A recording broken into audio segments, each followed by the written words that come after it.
Hare Krishna, everyone. Uh, we'll get started with today's session. Topic for today is modes of material nature, and what is it about these modes is what we will find out. We'll try and keep it interactive, and I'll request everyone to raise their hands whenever you wish to speak. Generally, we keep a free-flowing discussion, but considering we can have some disturbance, I think we'll follow the raising hand strategy, so that all of you are requested to keep your microphones ready so that you can contribute wherever possible. And I request most of you to participate, so that all of you to participate to the extent possible, but so that confirms our understanding is right. With this, let's get started. We we looked at one important verse while discussing 13th chapter verses. One of the most important verse that we saw was 22nd verse in the 13th chapter, which says that Purusha Prakritis stohi bhunte prakriti jan gunan karana guna sangosya sad asad yoni janmasu. That translation goes like, the living entity in material nature thus follow the ways of life, enjoying the three modes of nature. Now, this is due to his association with that material nature.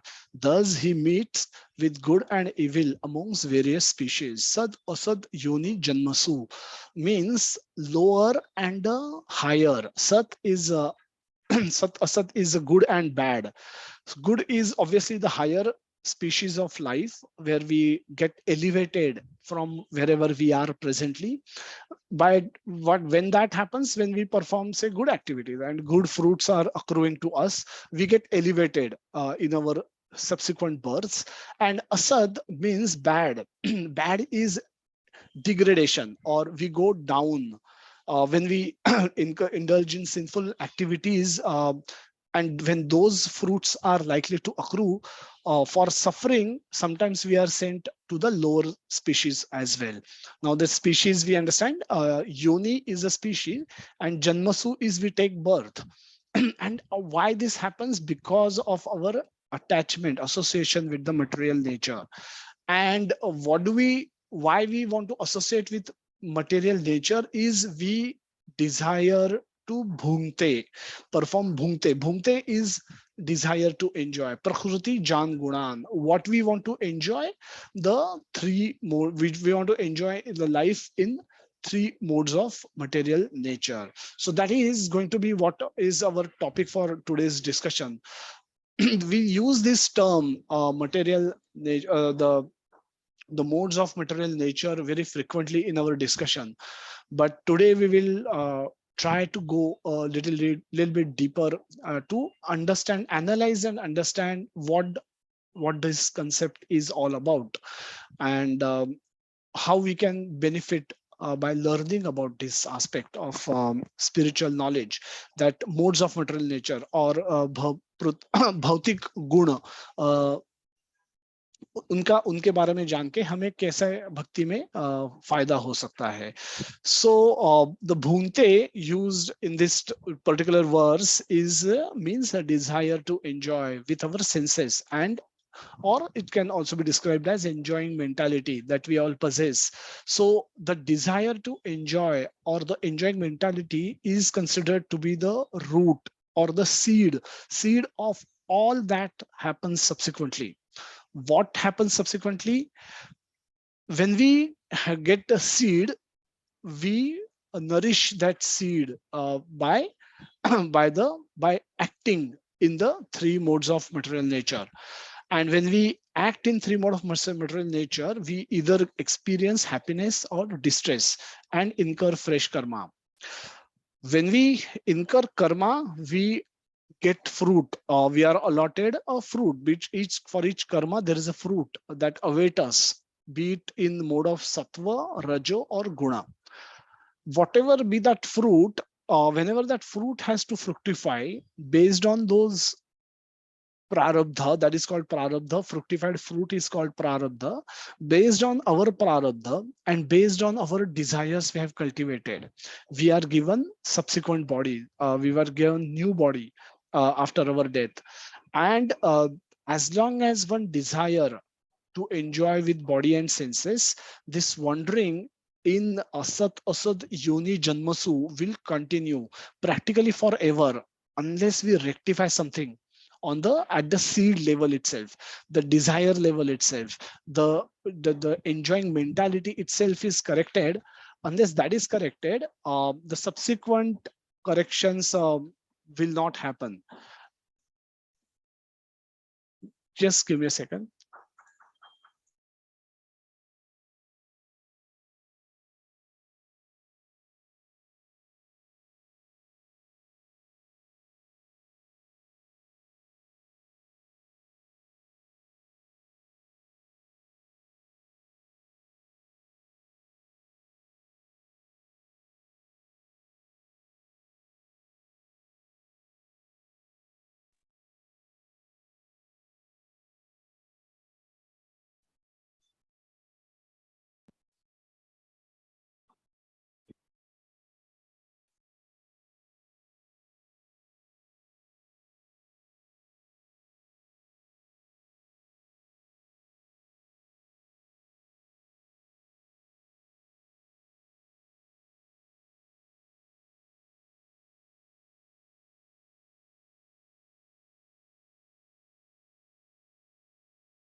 So let's continue. Uh, yeah.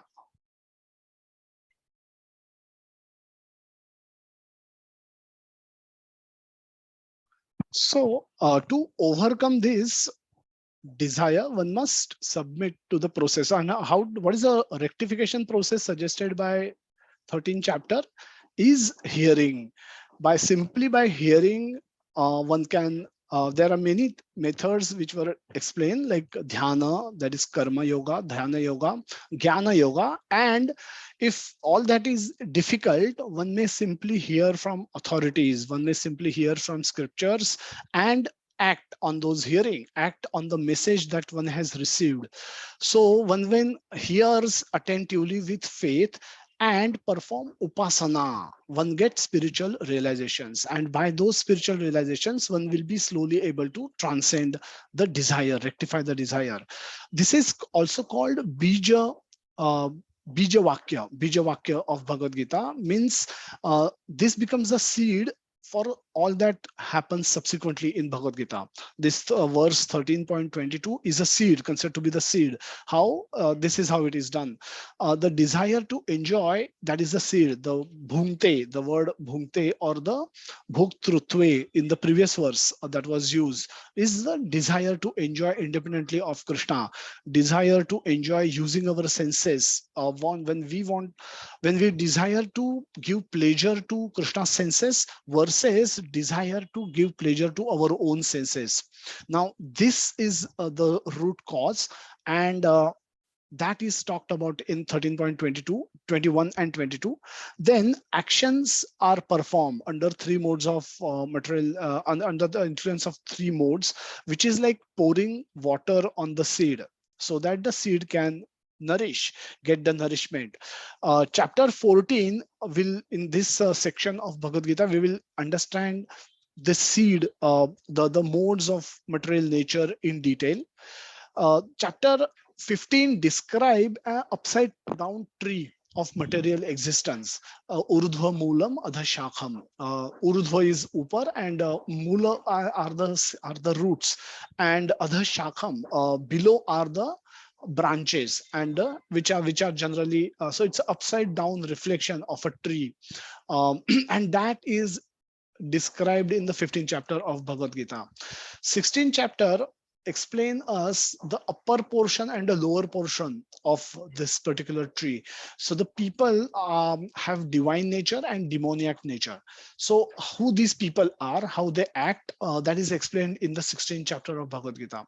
17th chapter explains the middle portion of Bhagavad Gita, that people of different faiths, they may not be very expert, that is having acquired divine nature, they may not be completely fallen also, that can be described as people of demoniac nature, but they are somewhere in the middle. Now those people are described in the 17th chapter, and 18th chapter summarizes this section and give conclusion that how bhakti is sreshta, how bhakti is supreme.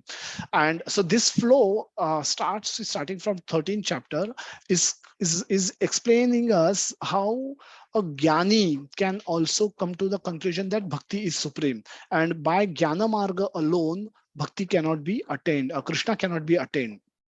For that, for attaining krishna, for one has to one has to take shelter of bhakti, and without attaining krishna, one cannot escape or exit the cycle of birth, which is the ultimate motive that all of us have, no matter which path we are following.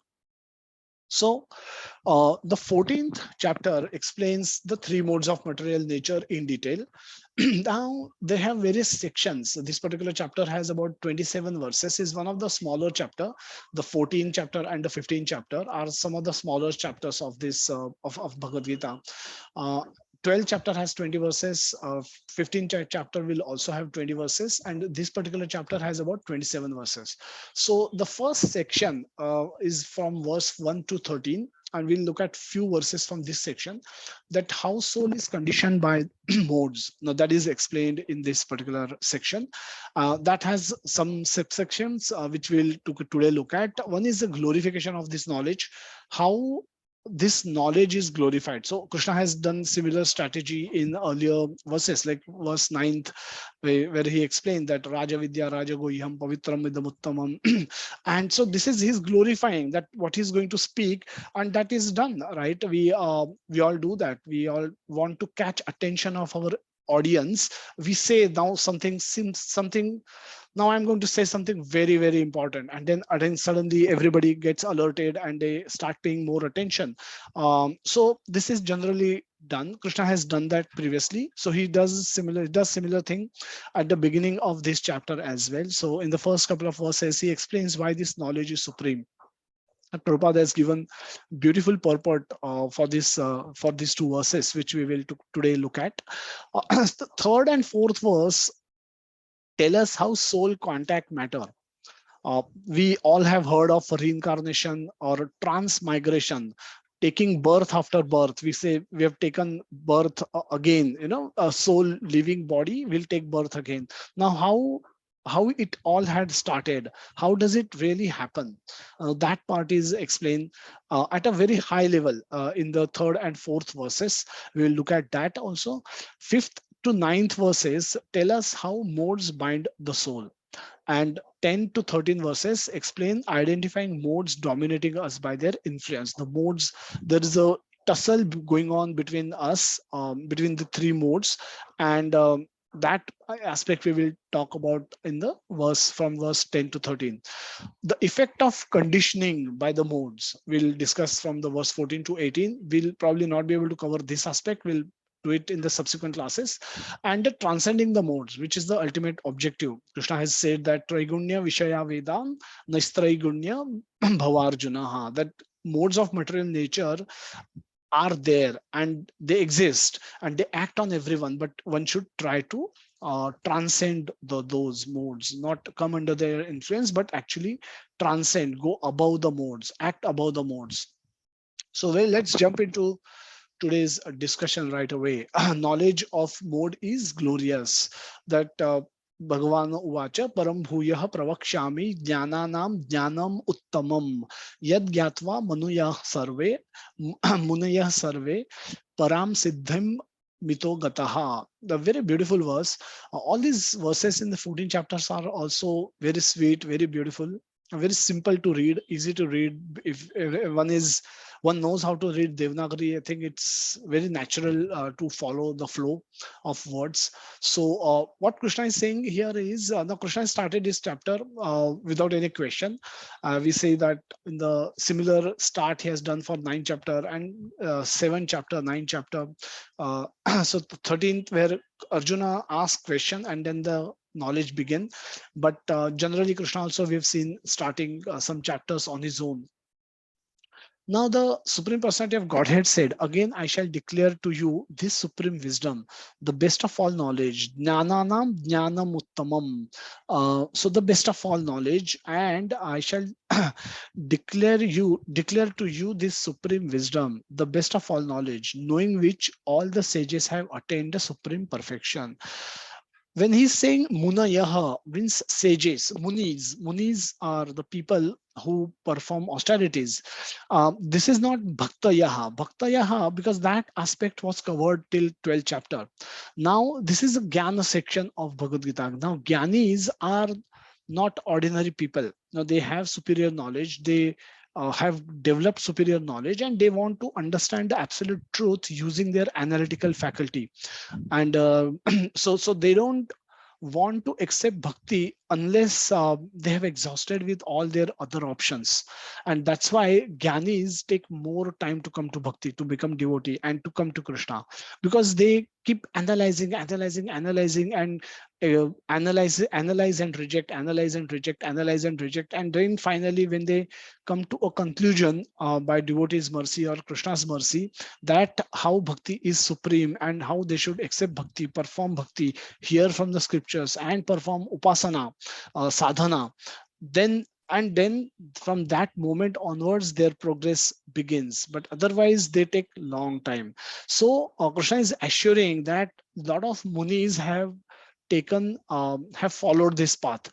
And so this is good to know, right? If I'm sick, if I have some kind of a sickness and somebody suggests me a particular type of medicine, then what I want to know basically is any whether that stream of medicine or that stream of treatment, that line of treatment, have a particular medicine for my type of illness, whatever I might have. So whether allopathy be it, homeopathy be it, naturopathy be it, Ayurveda, whether this line of medicine, whether this has a medicine which is suitable for me, then I want to know. If that answer is yes, then next I want to know whether has anybody ever been cured using that medicine, or am I going to be the first person to try out that medicine. Now that is something very important, and it's important for us to develop some basic faith in the medicine.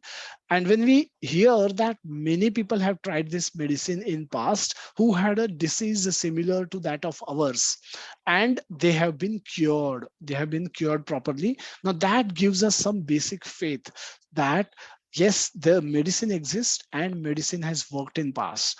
Now the only question that remains is whether this medicine will work on me or not. And that cannot be found out unless I try that medicine on myself. But for trying, now I have gathered sufficient faith that so that I can go ahead and try out this medicine on myself. If the first two things didn't existed, then it would have given me very weak faith why for trying that particular medicine. I will have probably no enthusiasm to go ahead and take the medicine. I'll probably give up by taking couple of doses. So similar thing happens to us in bhakti. And this, in this particular verse, Krishna is talking in terms reference to the Gyanis, that those Gyanis also should know that lot of that they can also be elevated. They can also be, they can also exit this cycle of birth by following what Krishna is going to speak, or this knowledge. And not only it has worked in past. So Krishna has a solution, and that solution has worked in past because many munis have been cured by this particular medicine that Krishna is going to speak, the bit the knowledge that Krishna is going to speak. So Prabhupada writes in the purport, Srila Prabhupada writes in the purport that in the 13th chapter, it was clearly explained that by humbly developing knowledge, one may possibly be freed from material entanglement. It has also been explained that it is due to association with the modes of nature that the living entity is entangled in this material world. Now, in this chapter, the Supreme Personality will explain what those modes of nature are, how they act, how they bind, and how they give liberation. All the four aspects we are going to see during the course of this discussion. The next verse, Krishna is saying that idam jnanam upashritam mama sama dharmyam agata sargepi nepajayante pralayena vyathanti che. Pralayena vyathanti cha. Pralaya is annihilation, mass destruction. Pralaya happens when the annihilation happens, when if the srishti is is destroyed by the will of the Supreme Lord. When the Lord Brahma dies at the end of Brahma's life, this creation is wound up by Krishna, and that when that point comes, there is will be a pralay, and the whole destruction, the great destruction will occur. A pralay at our level will happen when our death will approach us, when the time will come for us to give up this body. That is as good bad as pralay for us. And pravyathanti is one become distress, one become disturbed, one get agitated and disturbed at the time of dissolution. Now for us, the dissolution, our dissolution can be at the moment of our death, which is going to be immediate. It can come anytime. And sargepi nepa jayante. Sargepi is at the born, at the time of creation. The creation for us, when we took birth in this particular body, that is the moment is sarga. And from the Srishti's point of view, the sargepi is when the Lord created, when Lord created this universe. So by becoming fixed in this knowledge, one can transcend the nature like my own. One can transcend to the nature like my own. So when we get nature like what Krishna possesses, we will no longer be uh, we will no longer be disturbed by what the events that are happening to us in this world, because this is material world. We will get fixed in the spiritual consciousness. That's what Krishna is saying here. Srila Prabhupada writes in the purport that after acquiring perfect transcendental knowledge, one acquires qualitative equality with the Supreme God, becoming free from repetition of birth and death. One does not, however, lose his identity as an individual soul. Now, this is very important point Prabhupada is making, and need to understand it a little bit more in detail. It is understood from Vedic literatures that liberated souls who have reached the transcendental planet of the spiritual sky always looks to the lotus feet of the Supreme Lord, being engaged in his transcendental loving service. So even after liberation, the devotees do not lose their even individual identities. Rather, at the point of liberty, at the point of liberation, one gains a spiritual identity. And everyone, all of us have all of us are individual souls, and we have our own personal relationship with Krishna. We have our own nature in the spiritual world. We have our own form, which is unique form in the spiritual world. We have our own sweet relationship with Krishna in the spiritual world. We have our own dedicated service to be rendered to Krishna in the spiritual world.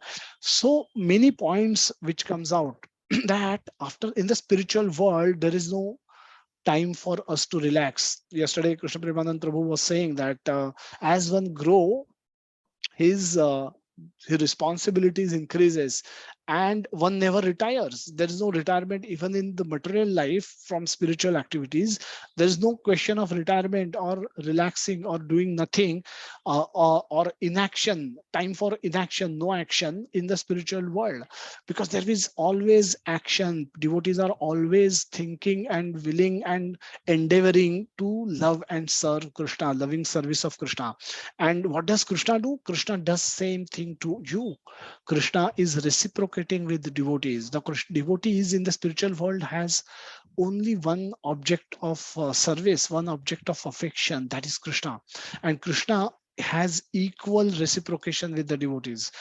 So that's why the whole interaction is extremely blissful. And once having experienced that, and also having taken this experience, what happens in the material world, once you go there, you will never want to come back to the material world.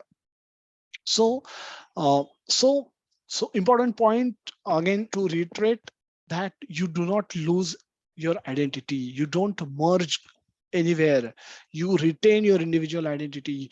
Individual identity means individual nature, individual form, individual like, individual dislikes, individual capabilities, individual skills, individual spontaneous loving affection for Krishna. All that you retain. What you cultivate now, you will take it into your spiritual form also, and into the spiritual world, and there you will continue to engage in service of Krishna. You could have relationship with any one of the five forms, and you could have a female form or a male form. Either way, you will be worship, you will be serving Krishna. And whatever be that, in the spiritual world, that becomes your identity, and you, Krishna, reciprocate in that form, the way you want it, and you serve Krishna the way Krishna wants you to serve. That's the perfect relationship that we will all, that is awaiting all of us in the spiritual world, when we aspire to go there and act on in that direction. The third verse, and the fourth verse, basically Krishna talks about the mama mama yonir mahad brahma tasmin garbham dadamyaham sambhavah sarva bhutanam tato bhavati bharata सर्व योनिषु कौन्तेय मूर्तयः संभवन्ति या तस्साम ब्रह्म महद योनिर aham bija pradapitaha. So it's to be understood that all species of life, O son of Kunti, are made possible by birth in this material nature, and that I am the seed giving father. This is one place where Krishna is very, he's given this point very multiple times in the previous sections of Bhagavad Gita as well. But here, he goes a little bit deeper and say something more very significant. So the total material substance called Brahman is the source of birth, and that Brahman is what I impregnate, making possible the birth of all living entities, O son of Bharata. This is what he says in 14.4. And in 14.4, he says that 14.3, and then fourth verse, he says that I am the seed giving father, Bija Pradapitaha, of all the yonis, Sarva Yonishu. So be it animal yoni, be it insects, birds, trees, wherever there is life, Krishna says, I am seed giving father of all the yonis. Now this is so where does this process begins? It begins when Krishna desires to create, and when there is a time for creation, and there Krishna desire to create. Again, both has to happen. We say that in every Brahma's day, Krishna appears in his original two-arm form in Vrindavan. When we say that, this is what has been found, that it happens once in every Brahma's day, that Krishna comes. But Krishna should also desire to come. Now, what we first sentence is what we have observed so far, our observation so far. It does not become a rule for Krishna to come. Nobody can force Krishna to come. So Krishna also need to desire to come, have a desire to come.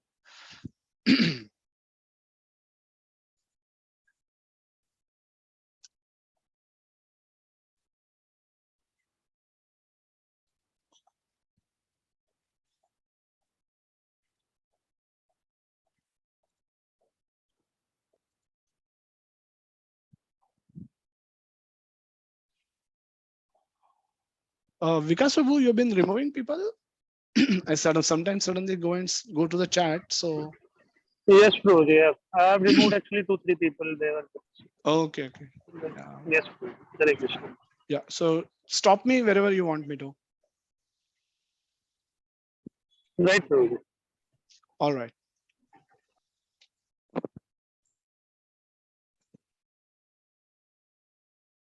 Yeah. So Lord also is not obliged to do what he has done in past. So there has to be appropriate time when Lord has appeared and Lord will appear again, and also there has to be a desire for Lord to come. And when Lord desires, the he gets expanded as Mahavishnu lying in the Karna ocean. He manifests, he creates multiple universes. From it is said that from each pore of his body a universe comes out, and in each of those universe, which has a shape of that of a anda, or a round shape. And Brahmanda, that is how it is known as Brahmanda. So each of these Brahmanda, Krishna expands himself as a Garbhodakshayi Vishnu. And as a Garbhodakshayi Vishnu, he enters into every universe. As he enters into the universe, this is the view of a universe which has covering of five tattvas, different tattvas, and the earth, water, fire, air, ether, and then mind, intelligence, and false ego. These are the coverings, and each of these covering is 10 times thicker than the previous one. Sorry.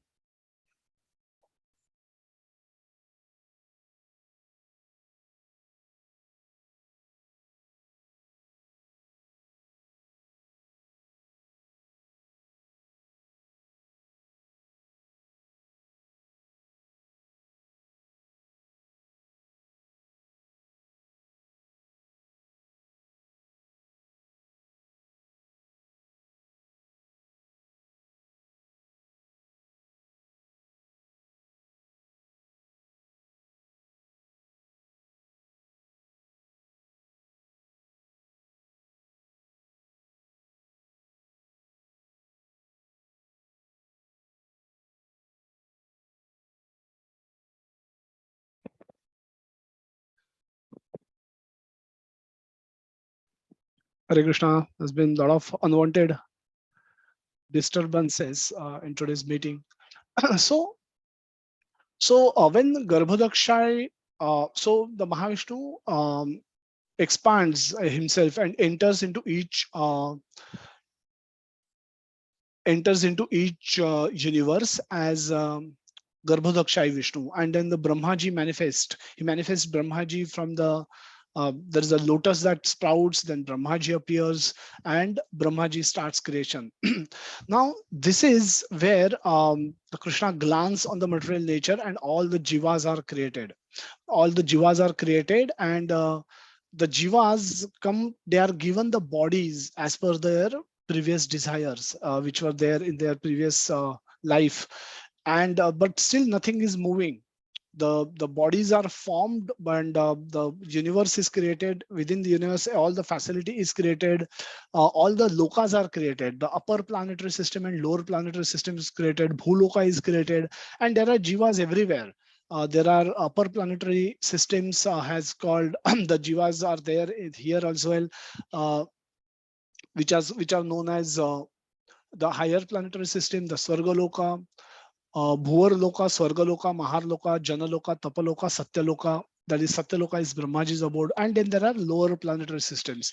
That is Atala, Vitala, Sutala, Talatala, Mahatala, Rasatala, and Patala. So these are all these 14 planetary systems are created, and all the jivas are created. Jivas are created, the souls are there inside, but still nothing is moving because of the Purusha, lack of Purusha. The one Purusha is there, the second Purusha is missing. In one of the previous sessions, we said that there are two Purushas present, has to be present in every body in order for that body to become moving or get manifested. The second Purusha is that of Kshirodikshai Vishnu. When Garbhodakshayi Vishnu expands and enters into each and every body and becomes a witness, upadrishta and anumanta of actions for each jiva. And when he enters, from then the jivas are taking birth. That's how the creation starts. Prabhupada gives a very nice example. From here onwards, request you all to raise your hands if you want to speak, contribute.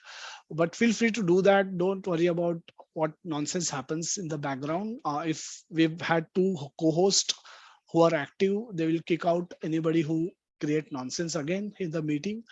So let's continue. Prabhupada gives this example of the scorpion lays its eggs in the pile of rice, and sometimes it is said that the scorpion is born out of rice. But the rice is not the cause of the scorpion. Actually, the eggs were laid by mother. How can we understand this with reference to creation in the material world? That we all have taken birth. In connection with this, how we this is the analogy given in the purport by Srila Prabhupada. How we can relate this analogy to what we see, where how people take birth, how all of us have taken birth in the material world. Yeah, feel free to raise hands and we can start with the conversation. I have disabled chat box, so no, don't wait for the chat box. Don't go to chat box, but raise hands and should be able to discuss.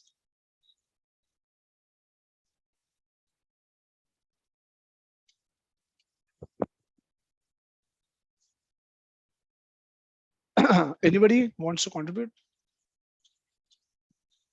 Yes, we have a couple of hands. Yeah, Vikas, we can. Hare Krishna, Prabhuji. Yes, Prabhuji. So, as what I could Yeah, understand, Jigna Mataji, as you can Krishna, follow after Vikas. Sorry, I unmuted you also, but Sure, yeah, you sure, can no speak problem. after Vikas. Sorry. No problem. Yeah. Yes, Vikas. so Prabhuji, as Krishna tells that Mad Sarvyonishu Aham Bij Braj Pita. So, where Krishna gives this, that I am the seed giving father in all the jivas. So as Srila Prabhupada is explaining this, that even though the scorpion comes out of the rice, but the eggs are already laid by mother. So all the jivas are already means manifested by Krishna, and those are not coming just from the only from the materialistic nature only. They are they are the creation of the creator, and who is Krishna himself. So Okay. only matter cannot be everything. It's there has to be creator who is manifesting matter in the form of creation. Yes. Yes, So Prabhuji. how do we? Yeah, Jigna Mataji, you want to say something?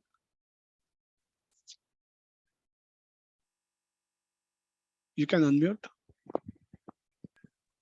Yeah, Hare Krishna Prabhuji. Yeah, so it was the similar lines. Like in science, we say totipotency of cells means a cell is which comes out of a cell. So that's the generation process where everything that generates has to have its own roots, and obviously, as Vikas Prabhu said, it's Krishna who's at the end of the day the root of all the generation. Yeah, but what about parents? You have. So the point is there is a apparent creator and there is a ultimate creator. This is the point I was just trying to draw your attention to. There is an apparent creator. Now, upper parents could be apparent creator. Shankaranand Prabhu, go ahead. I'll unmute you again. Shankaranand Prabhu. Yeah. हरे कृष्ण प्रभु जी, आवाज आ रहा है प्रभु जी? Yes, Prabhu ji. प्रभु जी, जैसे मैं इसमें जो होता है वो अंडे तो धान के उसमें रहता है, मतलब चावल के उसमें। हमें लगता है कि जैसे कि एक एग्जांपल और देना चाहता हूँ, जैसे कि बेड बॉक्स होते हैं प्रभु जी, बेड बॉक्स जैसे खटमल जिसको बोलते हैं हम लोग, खटमल होते हैं हमारे खाट के अंदर। हमें लगता है कि हमारे पसीने हमारी गंदगी से हो रहे हैं, बट वो हमारे पसीने और गंदगी से नहीं हो रहे हो, वो भगवान द्वारा, मतलब वो अपने कर्म के अकॉर्डिंग प्रकृति से ही निकल रहे हैं प्रभु जी। Okay. So, yeah, that's nice. Vikas Prabhu, you want to say something? Yes, Prabhuji, as you just elaborated right now, that there may be the materialistic parents, the parents through which we are manifested in this materialistic world, but ultimately the parent of those parents is also Krishna, because they have also come from the creation of Krishna only. So ultimate creator is he only. And the modes of material nature are glorious because through them we are coming into this world, and we can actually try to uh, take those this creation or whatever is made available to us by Krishna in the service of the creator itself. So that could be that is my understanding, like how Krishna is creating it and how we should use it and why the modes are glorious. Sure, sure. Yes, Prince. Hare Thanks, Krishna. Rajiv. So, what we see in current life is there is an apparent creator. For my appearance, my apparent creator will be my parents. But now they are not they are the apparent creator. They are like the rice, because apparently it is seen that I given birth by my parents. My father and my mother came together and they have given birth to me. Now, this is what is appearing, but Krishna says that is not the complete truth. It is ultimately I am the seed giving father, and had I not been there, no seed could have got fructified, and a body, a living entity could be created by anybody. So life comes from life. Life comes from life. Life does not come from matter. Life does not is we say that it's a Jigna Mataji made a point that life has to come from another life. Life cannot come from matter. Matter can be analysis. You can analyze matter as a um, as a bag of chemicals, but one bag of chemical cannot produce another bag of chemical. Only life comes from lives. That's what Prabhupada has written a book on this as well. So we should understand that life comes from life, and without Krishna's presence, no life can manifest, and no life can become actually active. Jai Shri Mataji is in the waiting rooms. So similarly, Prabhupada further explains that similarly, material nature is not the cause of birth of the living entities. The seed is given by Supreme Personality of Godhead, and they only seems to come out of as a product of material nature. Thus, every living entity, according to his past activities, has a different body. Now, this is very important. Thus, every living entity, according to his past activities, has a different body created by his material nature, by this material nature, so that the entity can enjoy or suffer according to his past deeds.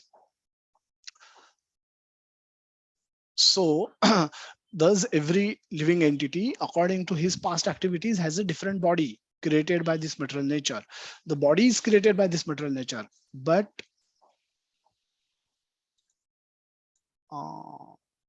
Mayur Prabhu.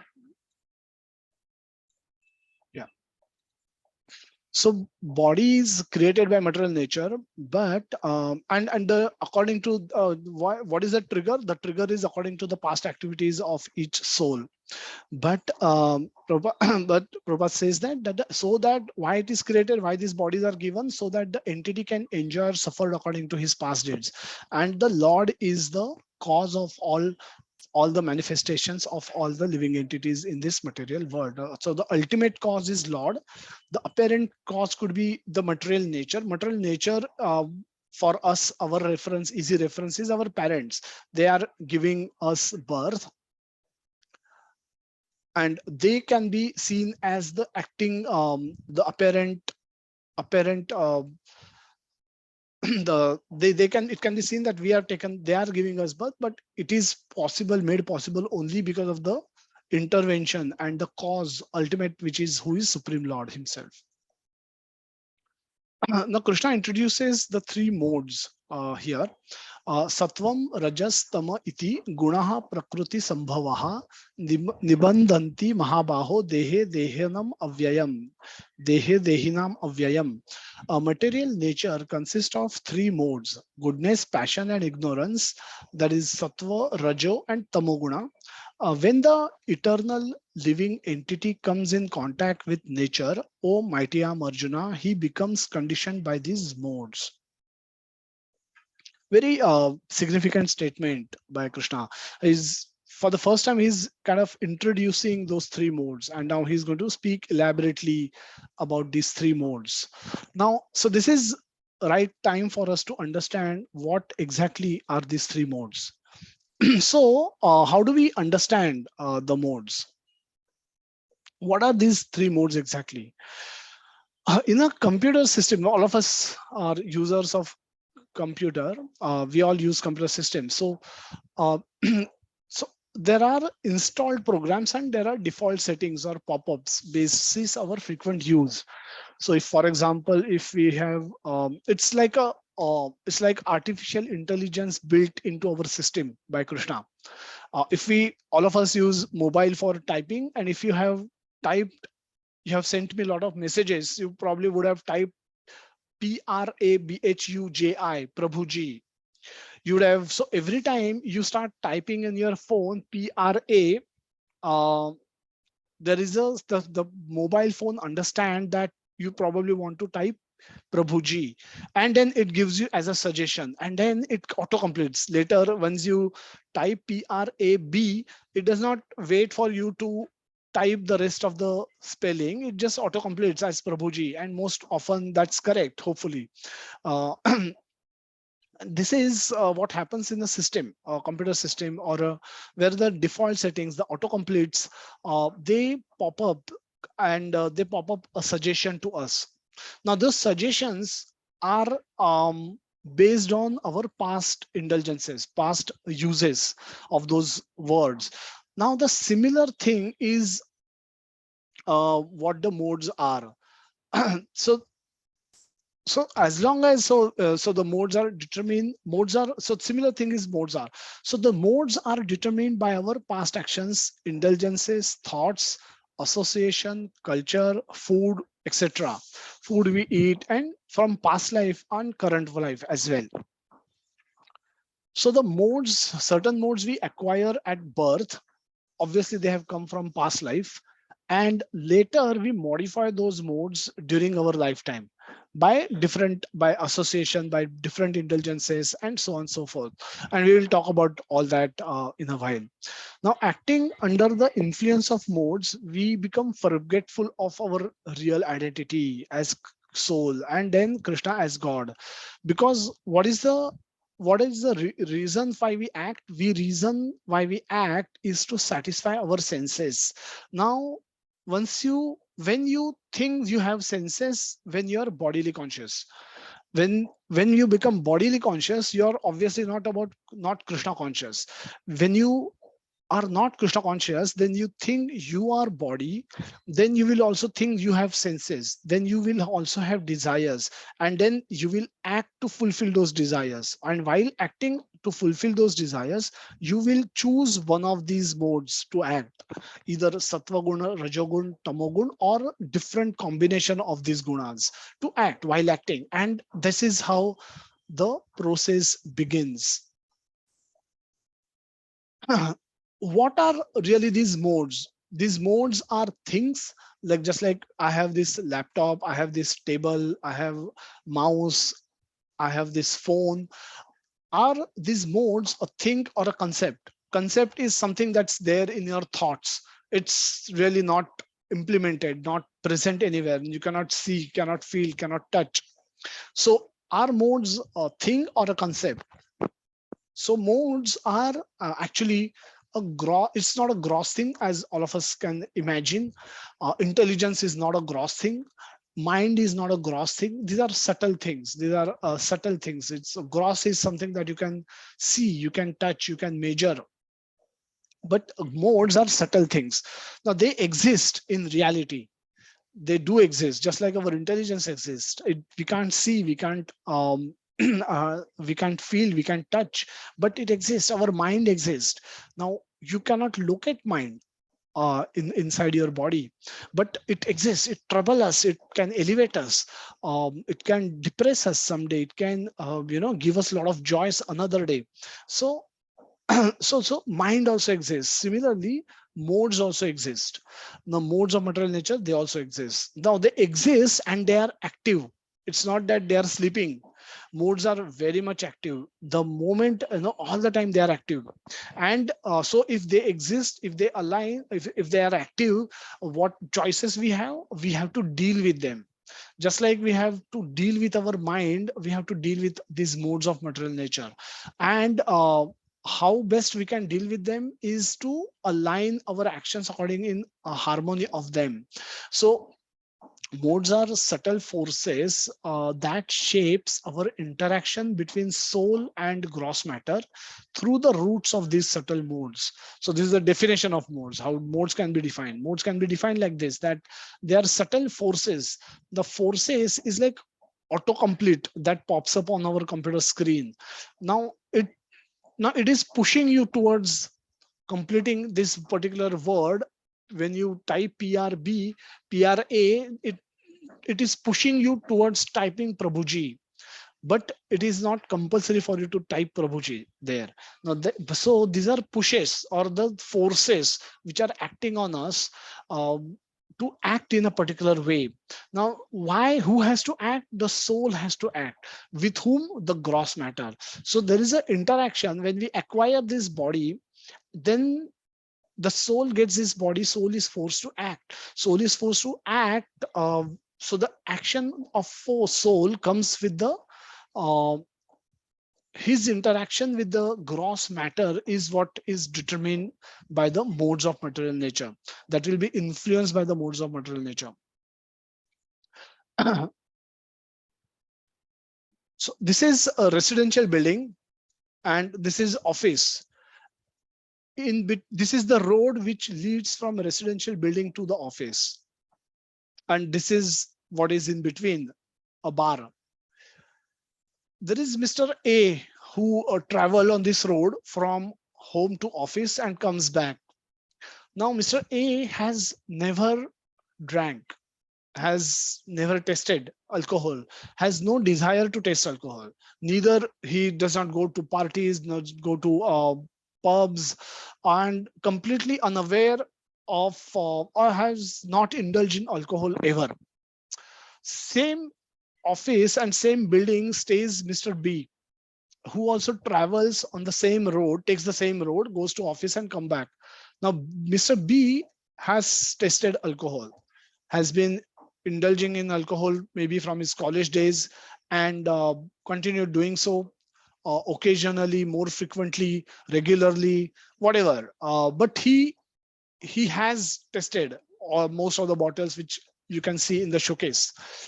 Who amongst them will have a problem every time they take this road and pass this shop? Can raise hands. Those who have not spoken, they can contribute. Swapnil Prabhu.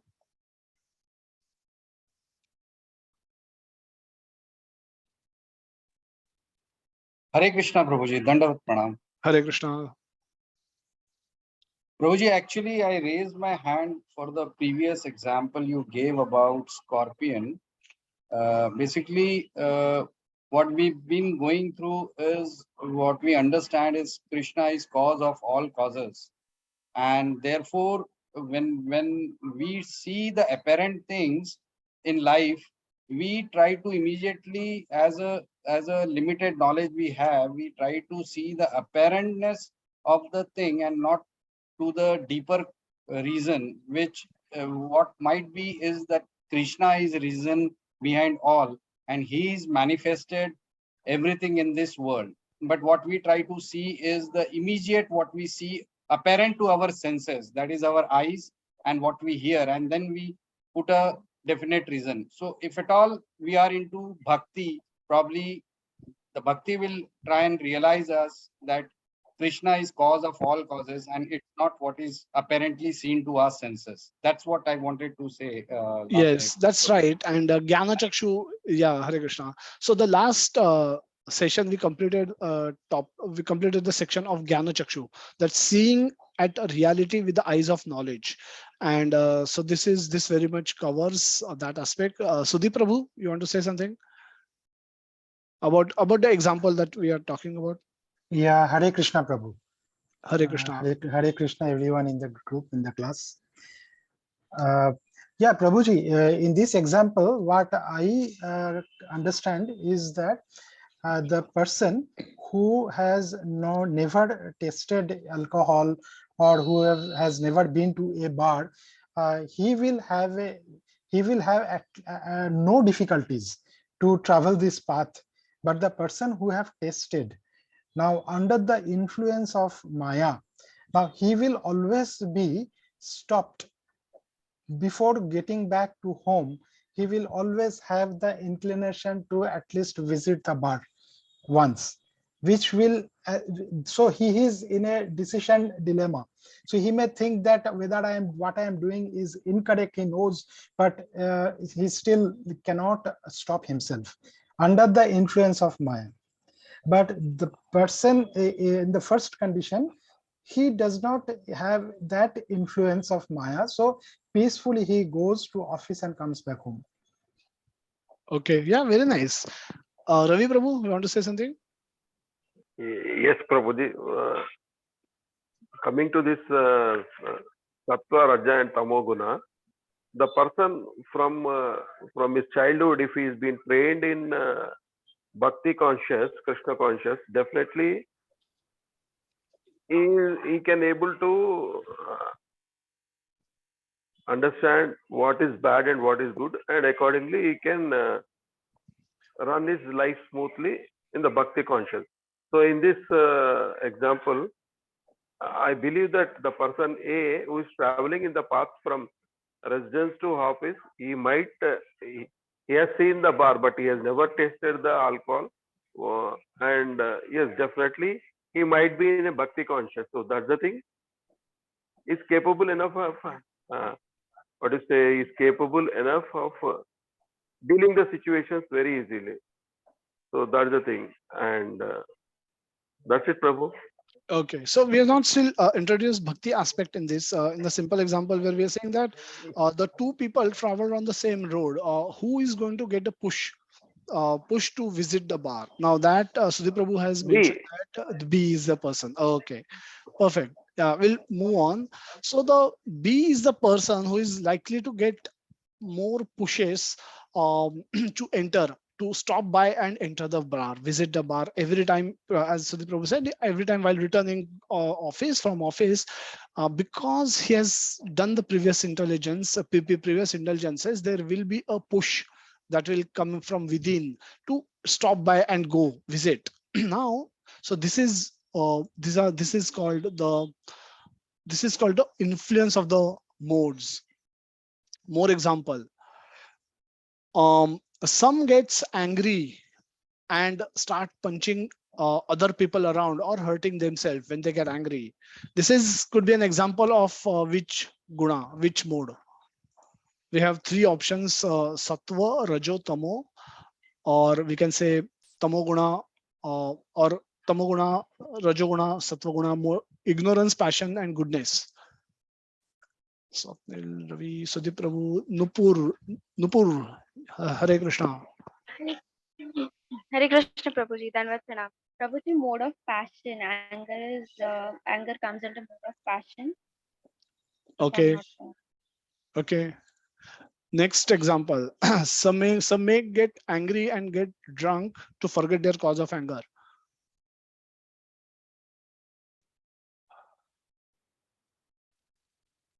I have to unmute someone. Roshni, Hare Krishna Prabhuji, Danvat Pranam. Prabhuji, this person will be in the mode of ignorance because he want to forget things by drinking. okay, correct. Stay on, Roshni. Can you complete the third? Someone may get angry but doesn't respond in haste. Try to go deeper into the issue, learn more about what could be the root cause, and try to deal with the same.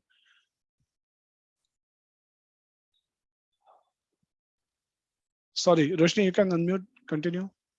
Hare Krishna Prabhuji. So Prabhuji, Yes. he will think in the mode of Sattva Gun because he will try to find out what is the main cause after this about this situation. Okay, thank you so much. So this is in general very brief understanding of how we act under gunas, under the influence of gunas. So we saw what is the influence of gunas. The push to stop by and enter the bar. Now this is a urge which comes from within. Now this happens because of the guna, particular mode, and so this is the influence of the gunas. Then we saw there are three examples of how to the same emotion, how we can respond, how three people can respond differently. Now let's see further how modes can affect us. Suppose you are traveling in a bus and has a bumpy ride in India. Anywhere you go from bus, you will have some disturbance. It will not be smooth ride. Similarly, you are getting a bumpy ride, and there are three people sitting on three seats, consecutive seats. All are having a window seat like this, and they are all looking outside the window. Person A is looking outside the window and he's seeing a beautiful lush green landscape with nice breeze going on. Weather is nice, not so hot, not so cold. Nice cool breeze is going on. Good big trees are there. Nice landscape is there. And this person, one person is trying to read a book. Now, obviously, the bride is bumpy. He's having a lot of disturbance in reading the book. When he's looking outside, he's thinking that, let's see, so there are three people and three people are doing three different activities. One person is trying to read a book. Second person is trying to sleep. And third person, let's see what is he thinking. So this is what one of them is thinking. One of them is witnessing the same thing, traveling in the same bus, looking outside the window, see nice lush green grass, nice lush green scene, beautiful scene, and this is what he's thinking. That he's recalling a scene from latest movie where he saw hero heroine dancing in similar background, the backdrop of a similar landscape, and he's thinking maybe he will have another partner. Probably he can stop the bus and go outside and sing a song or a dance similar to what he had seen. Which mode is he in?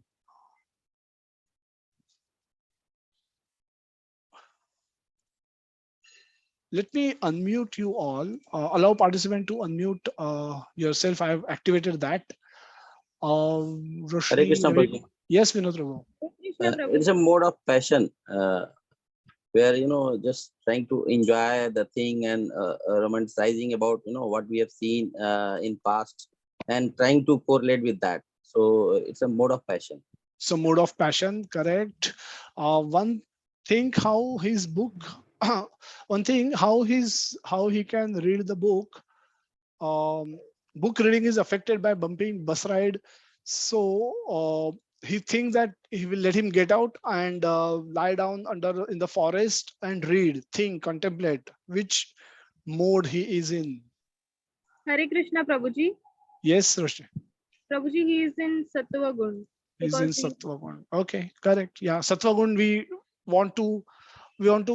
We have our thinking hat on. We contemplate. We like to meditate. We like to gain knowledge.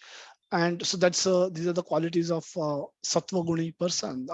The third example, one was trying to sleep in the bus, thinking, and then looking at the window outside, the scene outside. One thing that he will go out and sleep nicely under a tree. Which mode he will be in? Rajagun. Perfect Prabhuji. Tamogun, Prabhuji. Tamogun. Tamogun, Prabhuji, will be. Tamogun, absolutely correct. because he is And that lazy is perfect for Tamogun. anywhere he wants. Yeah, that's true. Okay. Second example is how different modes, how we act under the influence of different modes. Different people under different modes, how will they respond? How will they react in a particular situation? Example is that of a movie hall, which is which is caught fire. There's a fire inside the movie hall, and the three type of people will do three type of things. This is what somebody will do. Which modes they will be in? Hare Krishna Prabhuji. Yes, Nubha. Yes, Prabhuji. Panic, acting in panic it comes under the mode of passion. Oh, perfect. Very good. Next example. Please feel free to unmute and speak. And those who have not spoken, feel free to jump into the conversation. because otherwise we'll lose a lot of time. Yes, next example, some may pause to assess the situation and then run in the direction to get the firefighting equipment and then towards the exit door systematic manner. Who these people will be, which mode? Sattvagun, Prabhuji. Yes, Rajit, thank you so much. Sattvagun, yes, Sattvagun, there is a reflection and then there is action. Reflection helps them think what to do and what is the best suitable action in the given situation. So they pause and they don't immediately start running. They are not in panic because they are contemplating, they are thinking, and then they choose the best possible option that is available to them. So a Sattvaguni person who's situated in Sattvagun can do this. A Rajoguni person cannot contemplate. So for him, there is no thinking, only action. There's no reflection, there is only action. Because of the panic situation, panic alarm that gets start buzzing inside them, they just start running here and there without any consideration. Then the third type of people who just get frozen by the situation and doesn't know initially what to do, whether to go left or right or do what, but eventually they start running where the majority of people seems to be going. They are in Tamagun, Prabhuji. Hare Krishna. Hare Krishna. Yeah, they are in Tamagun. Correct. So Tamaguni person is neither reflective nor active. So they are not thinking what best option is in the given situation, and they are also not acting initially. But so they just get frozen and they start wondering what is happening to them, and probably they see where majority of the people are going, they seems to go in that direction without any thinking whether this is right or wrong. They probably have no idea. So the three modes, we see three reactions. Those who are in Sattva Guna, there is a reflection and then there is a effective action. What is best possible action that is taken. Rajoguna, there is no reflection and there is only action. And in the Tamoguna, people are not able to reflect, not able to act. So no reflection means they get frozen and then they probably follow the majority, where they think majority of the people are doing, they probably end up doing that. So no reflection, no action. Apparently, Tamoguni person and Sattvaguni person both don't act immediately. When a situation arises in front of them, they both don't act immediately. Only passionate person in passion, mode of passion, seems to act instantly. Now this is a similarity between a person in Sattva and person in Tamogun, that both apparently, if you see, they both are not immediately acting, both are pausing. What is the, now this is a similarity, what is the difference between them? Hare Krishna, Prabhuji. Yes, Prabhu. So the man in Sattvagun is actually contemplating on what is to be done, means what step is to be taken, just to avoid this situation or to seek the best possible solution for the situation. Whereas the man in the mode of ignorance is completely ignoring them. He is not utilizing it. It's his being non-active is not that he will be acting in future, but the man in goodness, mode of goodness, is he is thinking what to do in the next moment. So that is the basic difference. What I could understand. Sudhi Prabhu. Hare Krishna. Hare Krishna, Prabhu. Yeah, the basic difference in between these two is that the Sattva-guna person thinks, but the Tamaguna person cannot think. Cannot think, or is not. When he is pausing, apparently they both look similar. Both are not active. Only if you see imagine the situation, there are three people are there and one is in Sattvagun, Rajogun, Tamogun. When the fire breaks out, the passion, the Rajoguni person only seems to immediately rush. He's instantly running here and there and start searching for the exit door, whatever. Both Sattva-guni person and Tamoguni person both seems to be in a pause. Yes, Nupur? Hare Krishna, Prabhuji. Tanvat Yes. Pranam. Yes, Prabhuji, the Tamoguni person is acting in dullness. His intelligence is dull. He's quite numb at that moment. But Satoguni person, he's reflecting and thinking. Okay, that's very beautiful point. So if the important point to note here is both are apparently looking same, so visibly, prima facie, both seems to not doing anything, but one is thinking and one has no capacity to think, and that's the biggest difference. And as Vikas Prabhu also rightly mentioned, Subir Prabhu also correctly mentioned that the second person has no capacity to think, or he's too overwhelmed by the situation that he cannot think.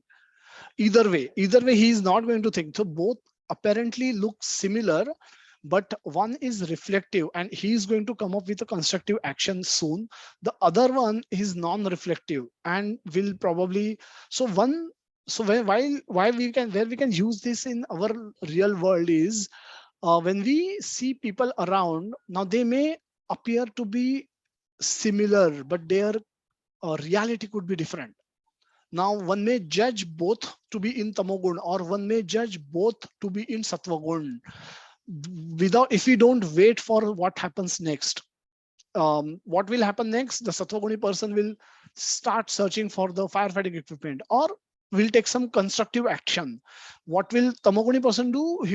He will also be in a pause initially, and later he will start running towards whether he see majority of the people are running. So when we are judging people, by default we judge people who we see around.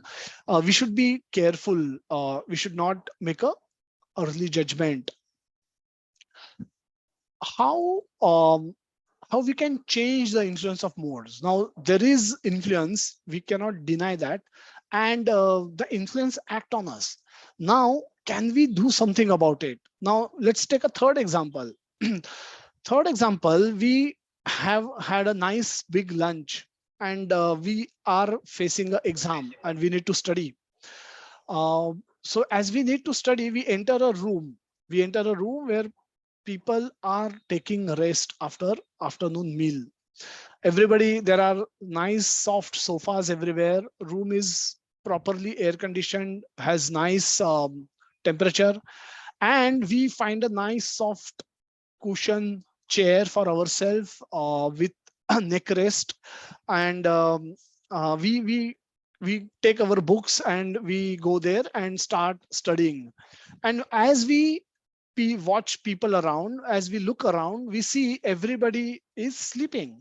Everyone in that room is sleeping, and but we are very determined. We want to sit in the same room, which is very nice, very comfortable, very cozy, very soft chair that we've got, and we have our night lighting is nice, and we have our neck rest properly there, and for temperature is low, so we take a nice cushion also, and now we take our book and start studying because we are determined to study. What will happen to us after 15 minutes, 20 minutes? We Prabhuji, will we may, continue studying, Prabhuji. Hare Krishna. Yes, we are Hare in mode Krishna. of goodness. Prabhuji, we may get influence to environment and the facility available over there. Okay, second opinion. I want more opinions on this. Swapnil Prabhu, yes. So two contrasting views. Prabhuji, I think people are subject to the immediate effect of having a good meal. Probably they will continue, and anyone trying to read the books will immediately, unless he has a firm determination, he will also continue to do the same act. You know, He will he sleep. may tend to Simple. sleep. Okay, more Yes. views. All the students who are there in the class, please respond. This is your chance to admit what you do or what you will do in that situation. Akanksha. Yes, Prabhuji, Hare Krishna Prabhuji. I will definitely sleep because of the Hari environment. bol. Okay. Yeah, you're blaming it to the environment. I like that. That's fine. More views. Anybody who will study? I think person with great determination will not sleep. He will study. Okay. Hare Okay. Krishna Prabhuji. Yes, sir. Actually, after a big meal, Tamagun prevails. So So we will. sleeping is inevitable. Yes, inevitable. Okay, let's see. So now one may find a nice, comfortable sofa. With everyone around us sleeping, one will eventually fall asleep. Even if one has a desire to study. So um, what we need to understand is that our association also matters. And if we what this person is doing, he's has a if you have a desire to study, if you have urgency to study, you ideally should not associate with those who are not studying. You should probably find a room to go and find yourself a room where everybody is alert and everyone is studying, rather than finding a room where everybody is sleeping. It's like uh, it's not impossible, as Vikas has rightly said that it's wrong to say it is impossible to study, but the we cannot this is what the pushes can do to us. The modes are real and modes will act on us at times, and one has to align or harmonize with the modes that we have. Now the mode in this room is that of ignorance, because sleep is ignorance. Sleeping is ignorance. Not that biologically we all need sleep, some basic sleep, 6 hours of sleep in one of the purports that we will see, that Prabhupada mentioned that 6 hours sleep is enough for humans. And so we need not really sleep for 10 hours. That's really not required unless we are sick and we are under the influence of some medicines, then it's a different question. But in general, if one wants to study, one should associate, one should take proper association. And when we are in proper association, if we cannot fight modes, it's like fighting modes. One wants to study in the room where everyone is sleeping, is like fighting with the modes, fighting with Maya. It's not impossible, but it makes our task more difficult. Instead, if one may go to a library or that reading room where everybody is attentive, everybody is alert, everybody is studying, more likely the possibility is that we will also study there. And in this particular room, the more likely possibility that we will sleep. Krishna, further. Prabhuji, Hare, Yes. Prabhuji, Hare Krishna. Can I just put a small thought to the previous slide? Basically, it's a dilemma when we say we are talking about various gunas. Do we say that a single person may have all the gunas and at times how he react to the situation, or basically he drives with single guna? Like if a person has a sattva No, guna, no, then no, no. in every So situation he will act as a yeah, no, they yes. will. We'll cover that. We are so there is a tussle we mentioned. No? There is a infighting. Call infighting in political party, infighting in cricket team. That there is a captain, but there is a small group of team members who are uniting against the captain, and they're rebelling. They are trying to find all faults that the captain is making, and so that this captain is removed and one of them is becomes captain in the cricket team. That typically we have these kind of situations in political parties. We have similar situations. So modes also have a one predominant mode, and there is Yeah. always a conflict or a battle happening between these modes for the supremacy. And So Prabhuji, in my opinion, no, every time all the mode in the body is always there. Only thing is in particular time, what is my determination, what is my ambience, what is the external factor, which guna prevail, that will take the supreme position. So we cannot say that I will always in Sattva-guna or I will always in Tambu-guna. Same person in daytime can vary from one guna to another guna, and depend upon situation, depend upon his own thoughts, depend upon food he has ate, depend upon the person he has met. So all those things will fight with each other and take a position whichever guna at that time is prominent. correct. So for fighting, they need to be present.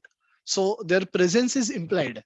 I'm saying, when I say that they're continuously fighting with each other, for fighting they need to be present first. So right, you're saying rightly, you said that all gunas are present at all the time in all of us, and it's not it's they fight for predominance, or they fight for supremacy.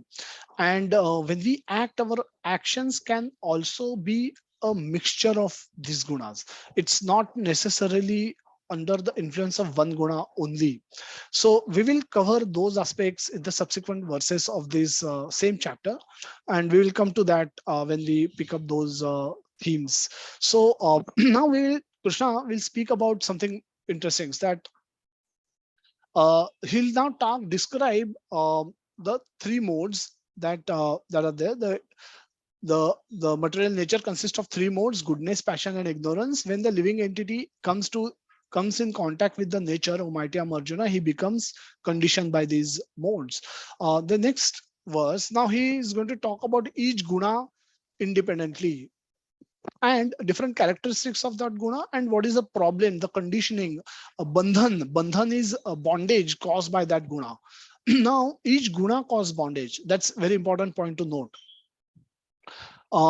Krishna says in sixth verse that tatra sattvam nirmalatvam prakasham kaman prakasham anamayam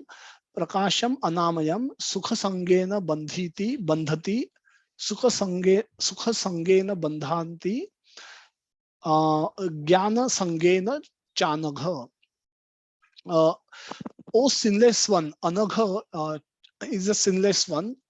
The mode of goodness, the sattvam, tatra sattvam nirmala and prakashamana. Nirmala and prakashamana, anamayam.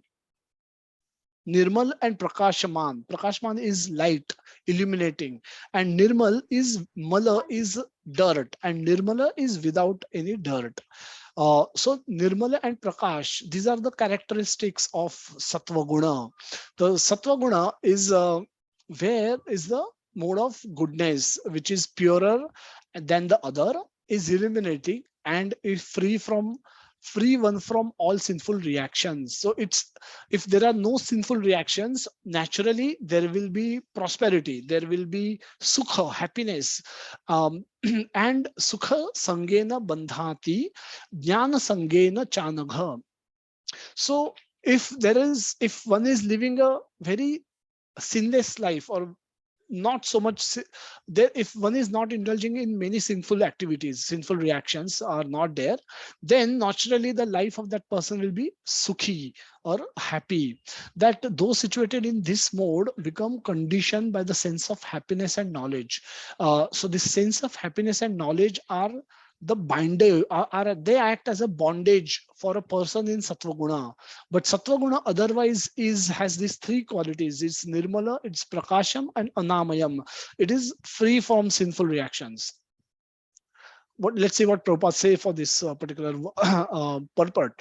That one is happy, another is very active, and another is helpless. Now happy is the mode in goodness, another is very active, overactive is mode of passion, and another is helpless.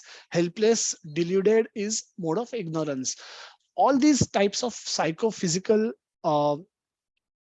physiological manifestations are causes of the entity's conditioned status in nature.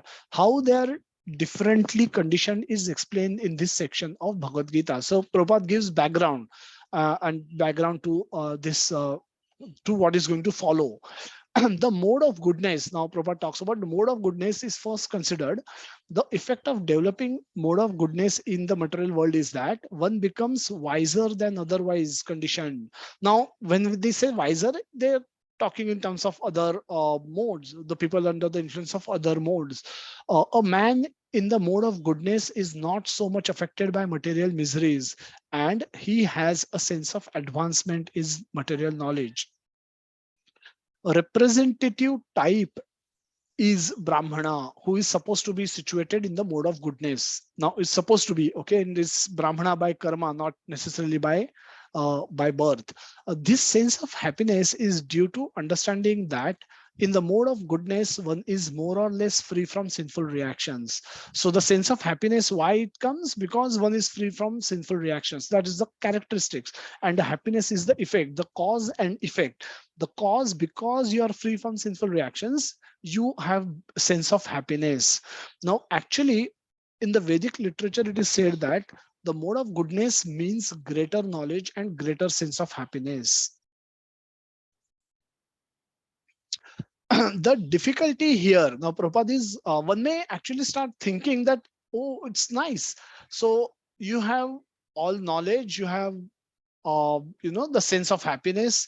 You are also thinking, you're reflective, you're free from sinful reactions, and you are knowledgeable, you are happy, and what more you want? So Prabhupada immediately gives a warning signal here, and in the later part of the purport, he says that the difficulty here is what is the difficulty for a mode of goodness? That when a living entity is situated in the mode of goodness, he becomes conditioned to feel that he is advanced in knowledge and he is better than others. In this way, he becomes conditioned. The best example are the scientists and philosophers. Each is very proud of his knowledge, and because they generally improve their living conditions, they feel sort of material happiness. Now, this science of advanced happiness, um, advanced happiness in conditioned life makes them bound by the mode of goodness of the material nature.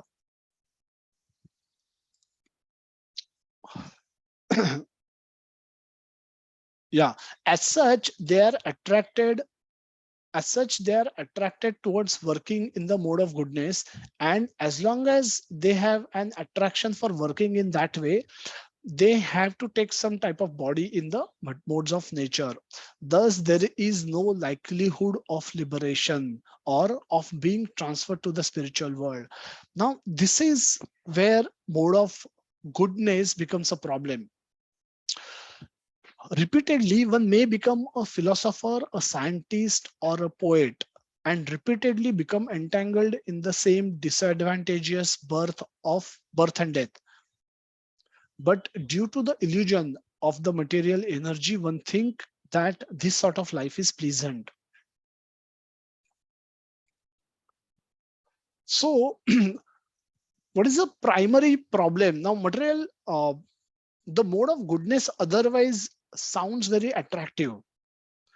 What is the problem Prabhupada is highlighting here for this person in the mode of goodness? Hare Krishna Prabhuji. Yes, Mother. Yes, Prabhuji. Knowledge becomes bondage for a Satoguni person. He becomes proud of his knowledge, and he thinks that I have everything because I'm happy.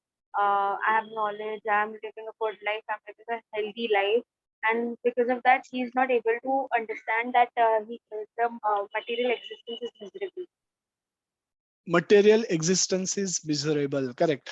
Also, what is the natural thing that comes to such person, or natural inclination?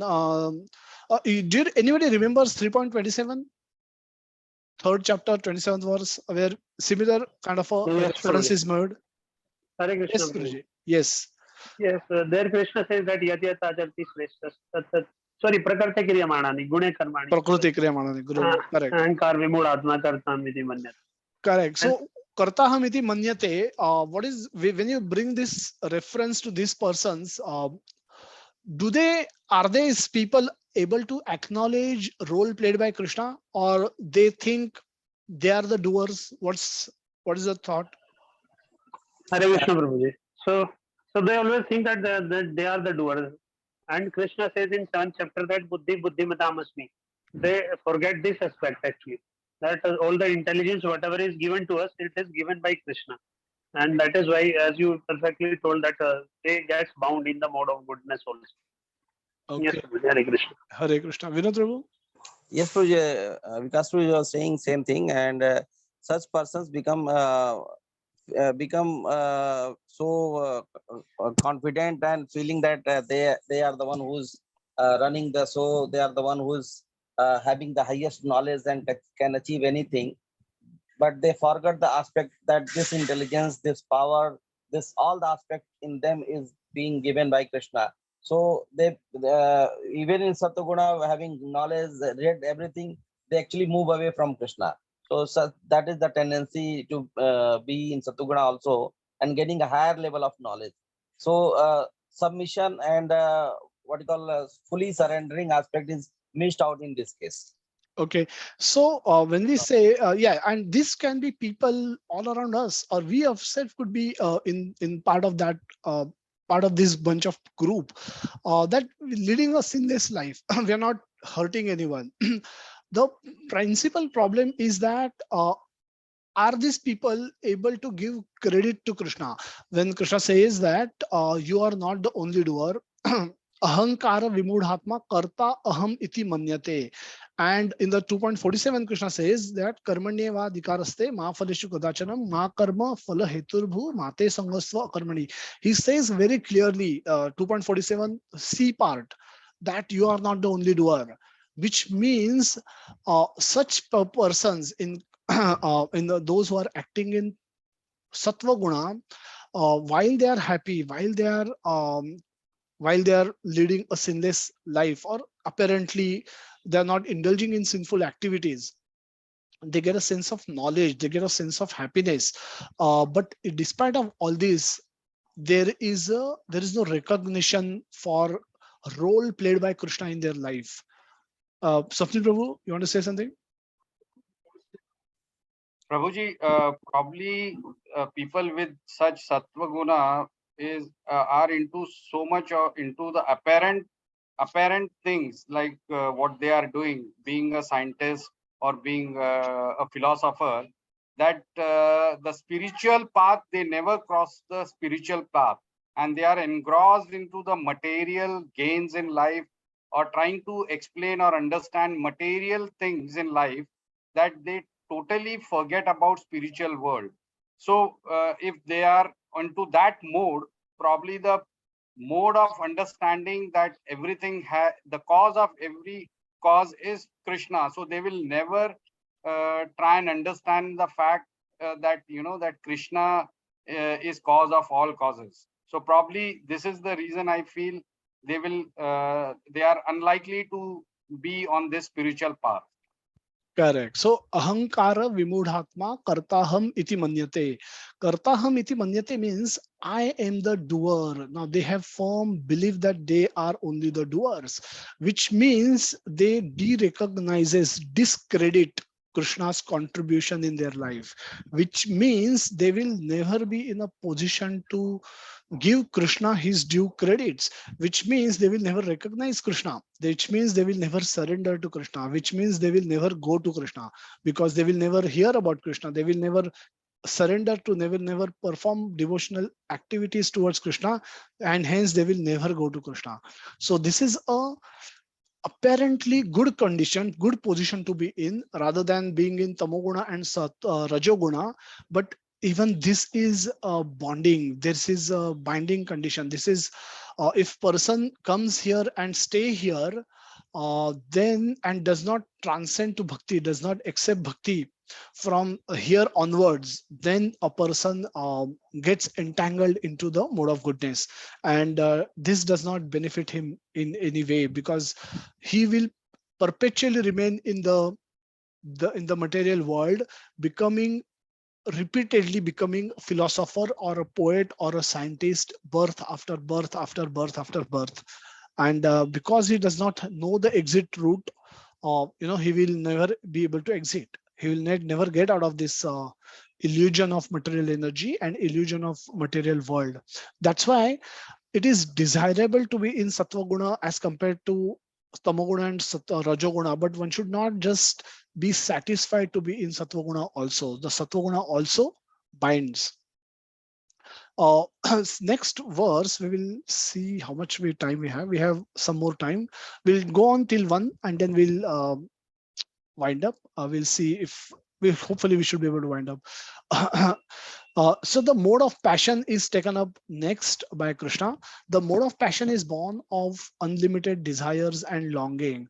So rajo ragatmakam vidhi Trishna Sanga Samudbhava Tanni Badhyanti Kaunteya Karma Sangena Dehanam. Now, what are the three things? Three things. Ragatmakam. Ragatmakam is attachment, and Trishna is desire, belongings. Now, unlimited desire and longings.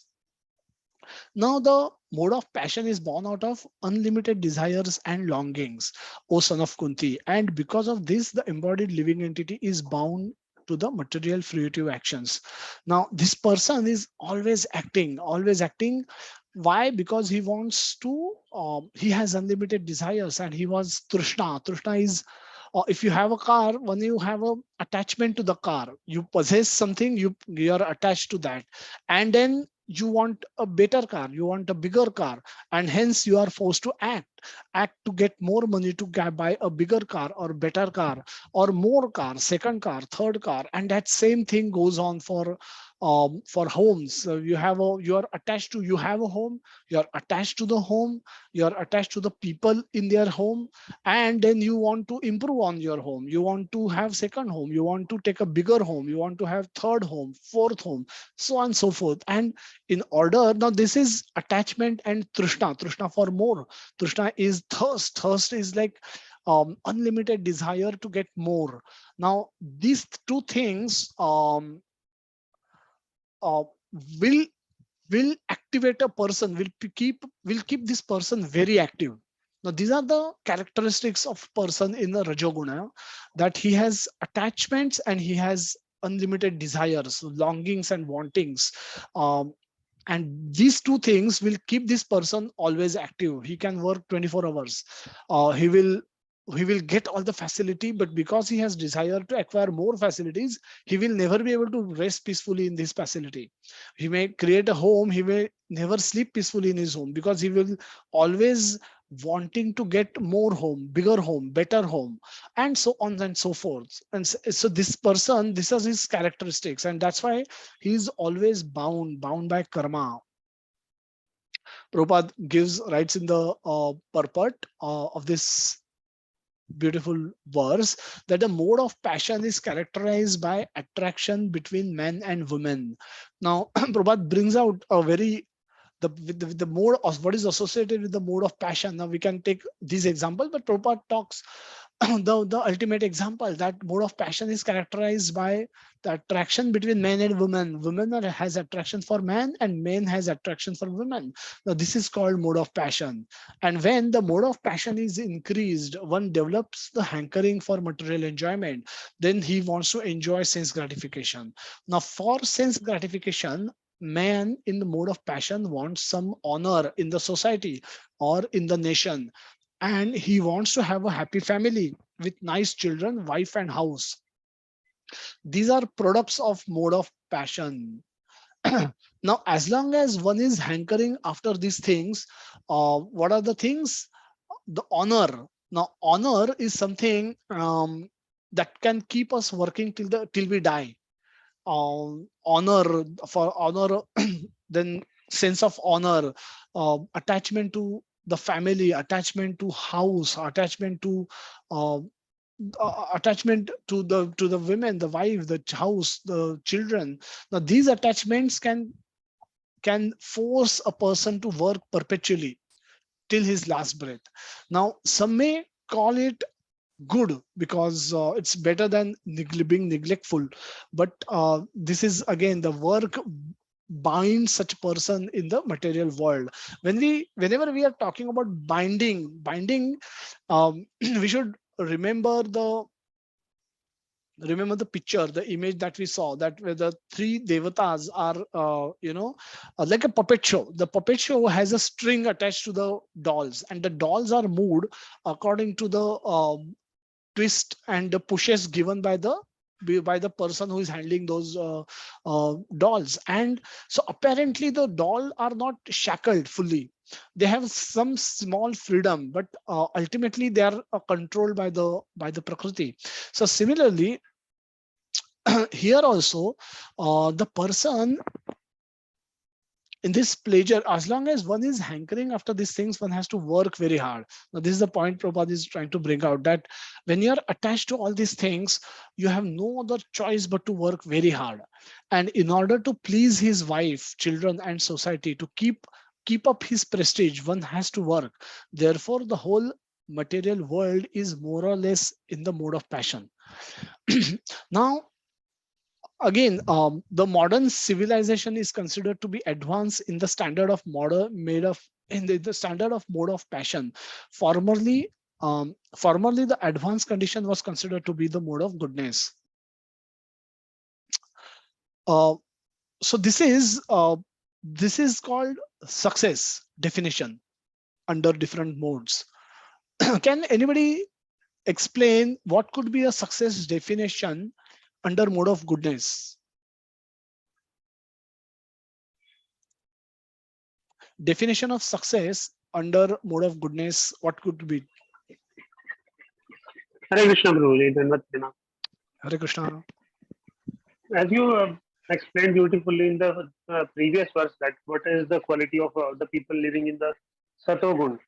So they just want to be honored. So when in the society you get honored and you get the best position what you want, and you keep on achieving the feathers in the cap one after the other. So the people in the mode of goodness, they consider that to be that their success. But again, that is rather binding success, kind of Yeah, binding so success. honor, basically for getting honor, you need to cultivate knowledge.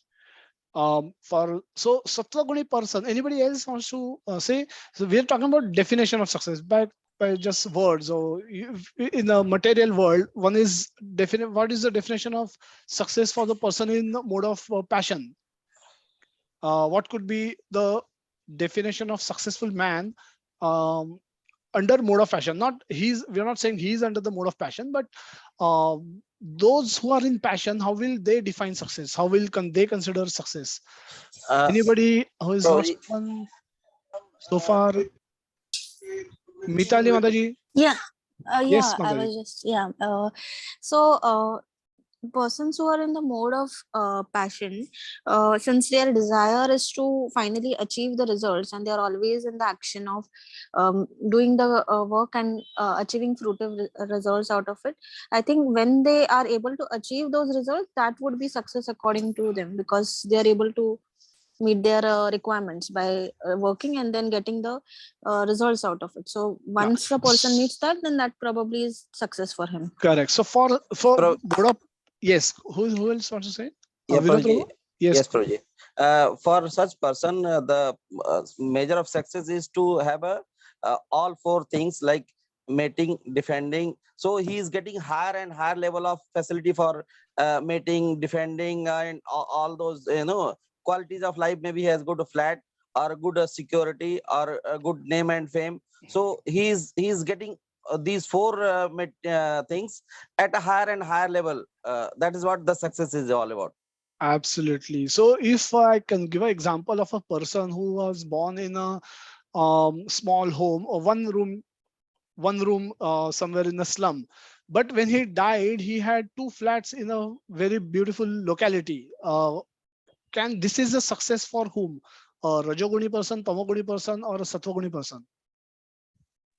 Rajoguni person. Rajoguni person. Okay, that's correct. So the Rajoguni person's measure for success, if when they will consider someone to be successful, how they will look at it? They will look at it from how best they have improved their facility for eating, mating, sleeping, defending, as nicely put by in the simple words, nicely put by Vinod Prabhu. And that's what we find, people. Anybody, why we see, you open your Facebook account and you'll see somebody celebrating purchase of new car, somebody celebrating housewarming, somebody celebrating their holiday, somebody celebrating their whatever, the new arrival of new dogs in their family, somebody's whatever. This is what is being celebrated. And why this is celebrated? Because this is considered to be cool thing for them to look cool in the society, because society has everybody in the mode of passion. And when in the society of passionate people, if you want to look cool or if you want to be look amongst them, you need to do things like what they are doing. And hence, when you put a picture of yours going attending a Secret of Success seminar versus you putting a picture of purchasing a new car, which picture will get more likes? Obvious, Prabhuji. Of course. Passionate society, passionate things. Car. Car purchasing only. car. Okay. car. And Anybody even for Secret of Success picture? and I even if think, you I think where you are associated, if your account is associated with a lot of people with material, probably they will like a picture with the car. But with the associations, if you see people who believe that success is attending seminar, Secret of Success is more worthy, then probably you will get more likes there. Correct. That's So, what but I for feel. that, you will have to have two different, say, Facebook accounts, because our original Facebook account, we would have started at the age of 18, and we were not devotees when we were 18-year-old. And now that account is now matured and has now hundreds of friends. You cannot unfriend them one by one, so that you can Yes, add yes, devotees as Prabhuji. your friends. So then Yes, only Prabhuji. option is I you have will. to have two accounts. No, Prabhuji, yes, I am attending this Secret of Success seminar. Probably your suggestion is right. I'm going to take picture and put it in my same group, and let's see how people react to it against any material. So But that's you'll have to put another picture of yourself with a car in a nice holiday destination. So, and then you can do the comparison. Yeah, it will be nice experiment to do. But as I think you're getting the message that in a mode of passion, the success story is different. And in a mode of goodness, or in a sattva guna, a person who has more knowledge is considered to be advanced in sattva guna. A person who has more sense control is considered to be advanced in sattva guna. A person who has more shamo, damo, tapo, kshama, shanti, these are jnana, vijnana. Now these are the qualities of, or the topics of knowledge that we studied in 13th chapter. Now those are knowledge to be pursued for a sattva-guni person. Those are not the knowledge of objects of persuasion for a rajoguni person. Tamoguni person has no knowledge of it at all. So they have no question of knowing that exists, anything like that exists. So the success definition under different modes are different. And we will be measured, our successes will be measured by people. It's like I cannot judge a golf match because I don't know golf. I cannot judge, but I can judge probably a cricket match because I know something about it. So similarly, if you ask a person in mode of passion to judge you on your spiritual advancement, he will do a wrong assessment. And vice versa is also true. So um, so we, and sometimes we get reactions for our spiritual activity from people who are not in the same mode. We shouldn't be disheartened by those reactions. That's very important point to note, because I cannot check medicine paper, I cannot check engineering papers, but I can check probably chartered accountancy papers.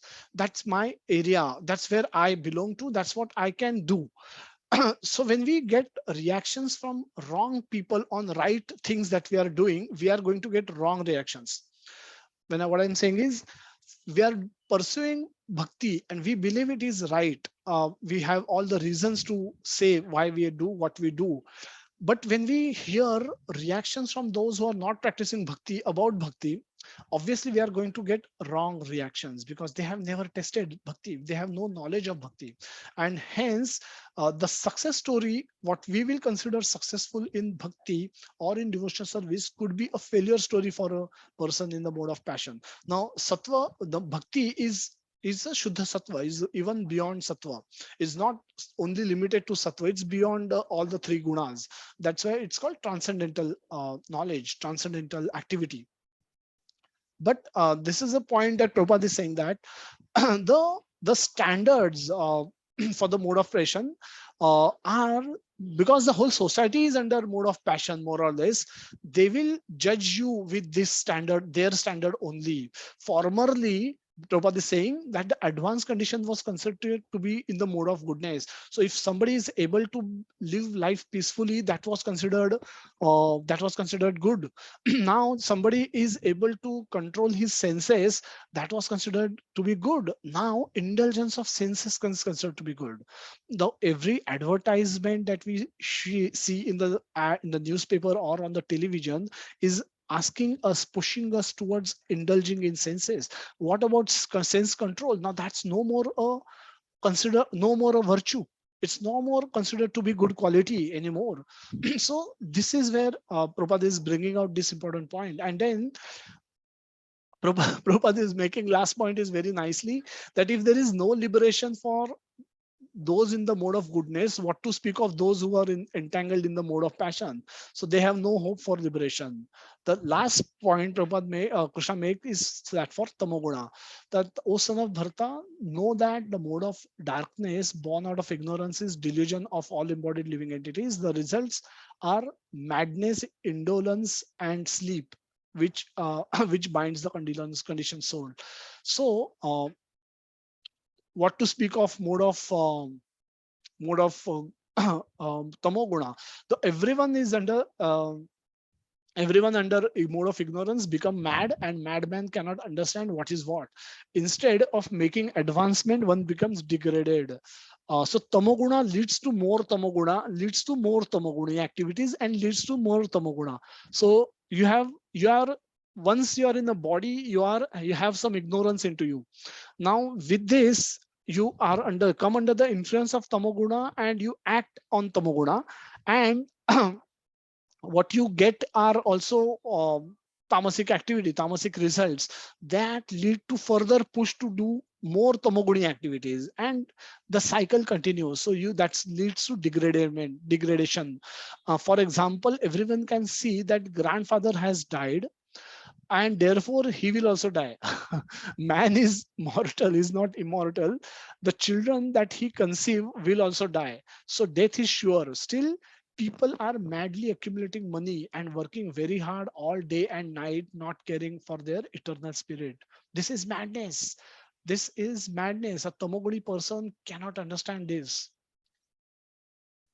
So, their madness, they are very reluctant to make advancement in spiritual understanding. Such people are very lazy. When they are invited to associate for spiritual understanding, they are not much interested. They are not even active like a man who is controlled by the mode of passion. So Prabhupada is making a point that mode of passion person in the mode of passion is still better than tamoguni, because he has zero understanding of spiritual advancement. At least a passion mode of person in the mode of passion will say, when you call him for a seminar like Secret of Success or a spiritual seminar, he will say yes, he will come, he wants to come, he has all desire to come, but he has no time to come because he is busy. But this tamoguni person will have no inclination to come out. He will say, I will sleep. Why to waste 2 hours in listening to something I don't even understand? So I will rather sleep, or I will go and watch some movie. That is also like sleeping, because you are avoiding reality. So Prabhupada doesn't talk about spiritual prospect for a tamoguni person, because he has already clarified that even a rajoguni person and a sattva person also cannot liberate.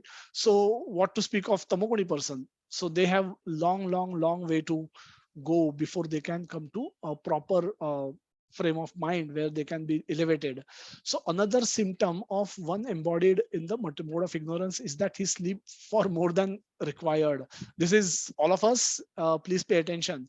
6 hours of sleep is sufficient. Prabhupada writes it in the purport of this particular verse that 6 hours of sleep is sufficient, but a man in the mode of ignorance sleep for at least 10 hours or 12 hours a day.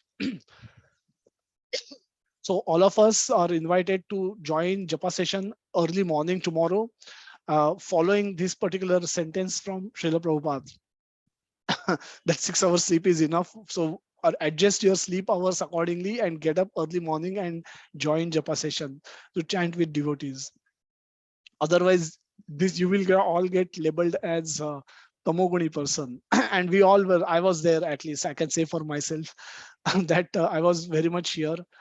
in this category and trying to come up above the elevate myself by associating with devotees, and that's what I invite all of you to do.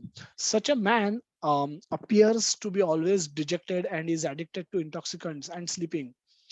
Sleep seems to be, I remember Vikas Prabhu once mentioned in one of his Japa talk, or while discussing with him, that Prabhupada once said that who he considered to be fallen, most fallen amongst his disciples.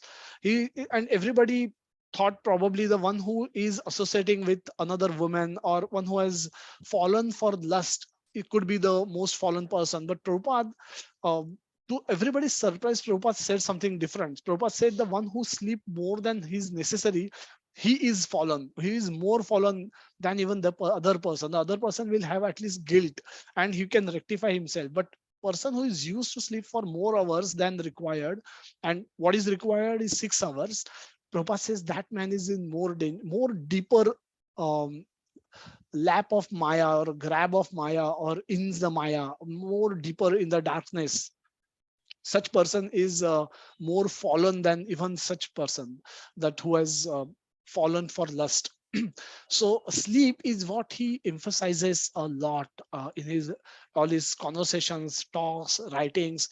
This purport is no exception. That addicted to intoxicants and sleeping. Now sleeping is at least repeated in every sentence here. And these are the symptoms of a person conditioned by the mode of ignorance. A quick overview of all the three modes. Purer sattva is purer than others, eliminating free one from sinful reactions. Example is brahmanas. Then mode of passion. Kavita Mataji. Mode of passion is unlimited desires and longings. Scientists, philosophers, businessmen. The mode of darkness born out of ignorance in is delusion and embodied entities. Mode of tamaguna become conditioned by a sense of happiness and knowledge, become bound by material fruitive actions. And mode of ignorance is madness, indolence, sleep, which binds conditioned soul. Good character, what is success definition under sattva guna? Good character, knowledge, realization, sense control, mind control, freedom from sinful actions. That is considered to be the success in sattva guni person, for a sattva guni person. And rajoguni person, success story, success definition is improvement in the, I can modify this slide to include what Vinod Prabhu said nicely. Improvement in the standards of eating, mating, sleeping, defending. In one sentence, he's captured it all. That accumulation of wealth, and we can go on elaborating. We are all probably here. Work hard, work from morning 4 a.m. till midnight. And just to earn more dollars, more money, so that you can feed your family better. You can buy that next big house for yourself. You can buy that next good car for yourself. You can go for that next foreign destination holiday for yourself, and so on and so forth. Tamoguni person, not much success. If they get chance to sleep without disturbance, that's fine. That's their success. Or they could eat tangdi kha sakte hai, daru pi sakte hai, so sakte hai. That could be their definition of success. Not much to talk about. Just to summarize, and then we will go to question answer. Sorry for running a little late. So the mode exists, and we must get good understanding of these modes and learn to work in harmony with these modes, or act in harmony of these modes. When we appreciate their presence, then we can recognize them, and then we can get more knowledge about them, how they are acting, what these modes are. Then we are able to act in harmony with these modes. All three modes are binding, and no matter which mode we operate, we continue to produce fruits of action. Earlier, we had taken an example of a MCQ, or a multiple choice question paper, where you are given a question that which is the capital of India, and you are given three options, that Kathmandu, London, and Washington DC. And so no matter which, and there is no fourth option given. So in this condition, whichever option you choose, you will get a wrong answer, because the right answer doesn't exist in the options given. So similarly, whichever mode we may act in, whichever mode, be it sattva guna, rajaguna, tamoguna, or any combination of these three gunas, whichever mode we choose to act in, we are going to get wrong answers for our spiritual development. We are going to get wrong answer for our liberation. Our plan for liberation are are getting busted by our actions in these modes. So whichever mode we choose to act in, we are going to get wrong answers, because we'll continue to produce fruits and we'll continue to suffer and enjoy because of those fruits. So objective is to transcend the mode. Transcend the mode. What is above sattva is a shuddha sattva. Shuddha sattva, when we act under the influence of modes, we are acting to give satisfaction, pleasure to our own senses. And when we act in the shuddha sattva mode, we are acting to give pleasure to Krishna's senses. Now we are acting for Krishna's pleasure. In the while acting under the modes, we are acting for our pleasure. Now our pleasure versus Krishna's pleasure. Now this is the primary difference. This is the differentiating factor. So when we act uh, under the for giving pleasure to Krishna, we whatever we do, even if Arjuna may fight war and kill millions of people, he is not considered to be acting in the mode of ignorance. He is considered to be acting in bhakti. And it's different, and this is also killing. And people killing in bar after a small fight, um, you know in the bar, this is often situation that people get drunk, they get into arguments, and those arguments leads to physical fight. And in those fights, sometimes they become fatal for someone, and somebody can just kill somebody. Now this is also killing, and what Arjuna did was also killing. But this killing is for giving pleasure to Krishna, to execute Krishna's plan. And this killing for protecting one's own ego or giving one's own pleasure. So for one's own pleasure, when one act, one gets bound. For giving Krishna pleasure, when one acts, one gets liberation, one does not incur karma. Now this is the difference between the similar looking actions, and that we all must learn, we all must know, and then we should act in that cognizance. So this is possible when we increase our attachment to Krishna and get more and more closer to him. So how we can get more and more closer to Krishna? By performing actions to please Krishna more and more, and stop performing actions to please ourselves more and more. Now, while performing action to please Krishna, while offering food to Krishna, ultimately we also will get to eat the same food that is offered to Krishna. It's not that we have to starve forever by just offering food to Krishna, because Krishna is reciprocal. So Krishna reciprocate by keeping the food in the plate so that we all can eat and satisfy our hunger. So satisfying Krishna's senses doesn't mean we have to fast forever, doesn't mean we have to starve forever, but we have to first offer food to Krishna and then take. For which means we have to prepare food which is offerable to Krishna, which means we have to stop worrying about satisfying our own our own taste buds, what we like. We should think, what will Krishna like? Will Krishna like dosas? Will Krishna like idlis? Will Krishna like parathas? Will Krishna like pizzas? Will Krishna like halwa? Will Krishna like kheer? And we prepare and offer it all to Krishna, and then we take it as prasad. A simple philosophy. And simple practical way of pleasing Krishna, making Krishna happy, and that way going closer to Krishna. This way we will attain Krishna, and that can be considered to be a successful life. So what is the success definition for a person who is in Shuddha Sattva? How much he is able to please Krishna, what he has done today to please Krishna, how what actions he has performed today that are accordance with the instructions given by Krishna, how many actions one has performed which are pleasing to Krishna as compared to the actions which might not be uh, which we might not have performed with the consideration of pleasing Krishna. So what is our success? Our success is to move from one dimension to another dimension. One dimension, we should stop at some stage. All of us hopefully should have stopped indulging into the tamoguni activities. And if not, we should stop that first and at least stay in the mode of passion and combination of mode of passion and mode of goodness, and eventually think how best we can start performing actions for pleasing Krishna, for making Krishna happy, for the pleasure of Krishna, for giving pleasure to Krishna. How our majority of our actions could be performed to give pleasure to Krishna. And that is, if we could make this shift towards the left hand side, towards Krishna, then that can be considered to be a successful life. Two facilities for doing that is a morning japa session.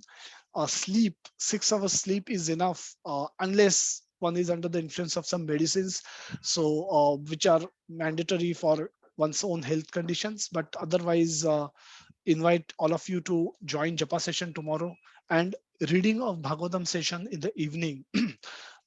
Yeah, we are open for any question answer. I'll stop sharing. Yes, Ravi Prabhu. Hare Krishna Prabhuji, Dandavat Pranam. I have a question. If a person want to be always in a Sattva Guna, the main thing he should do is that, what I understood is that he should regularly perform his chanting activities, read Bhagavad Gita, and should be in a spiritual conscious.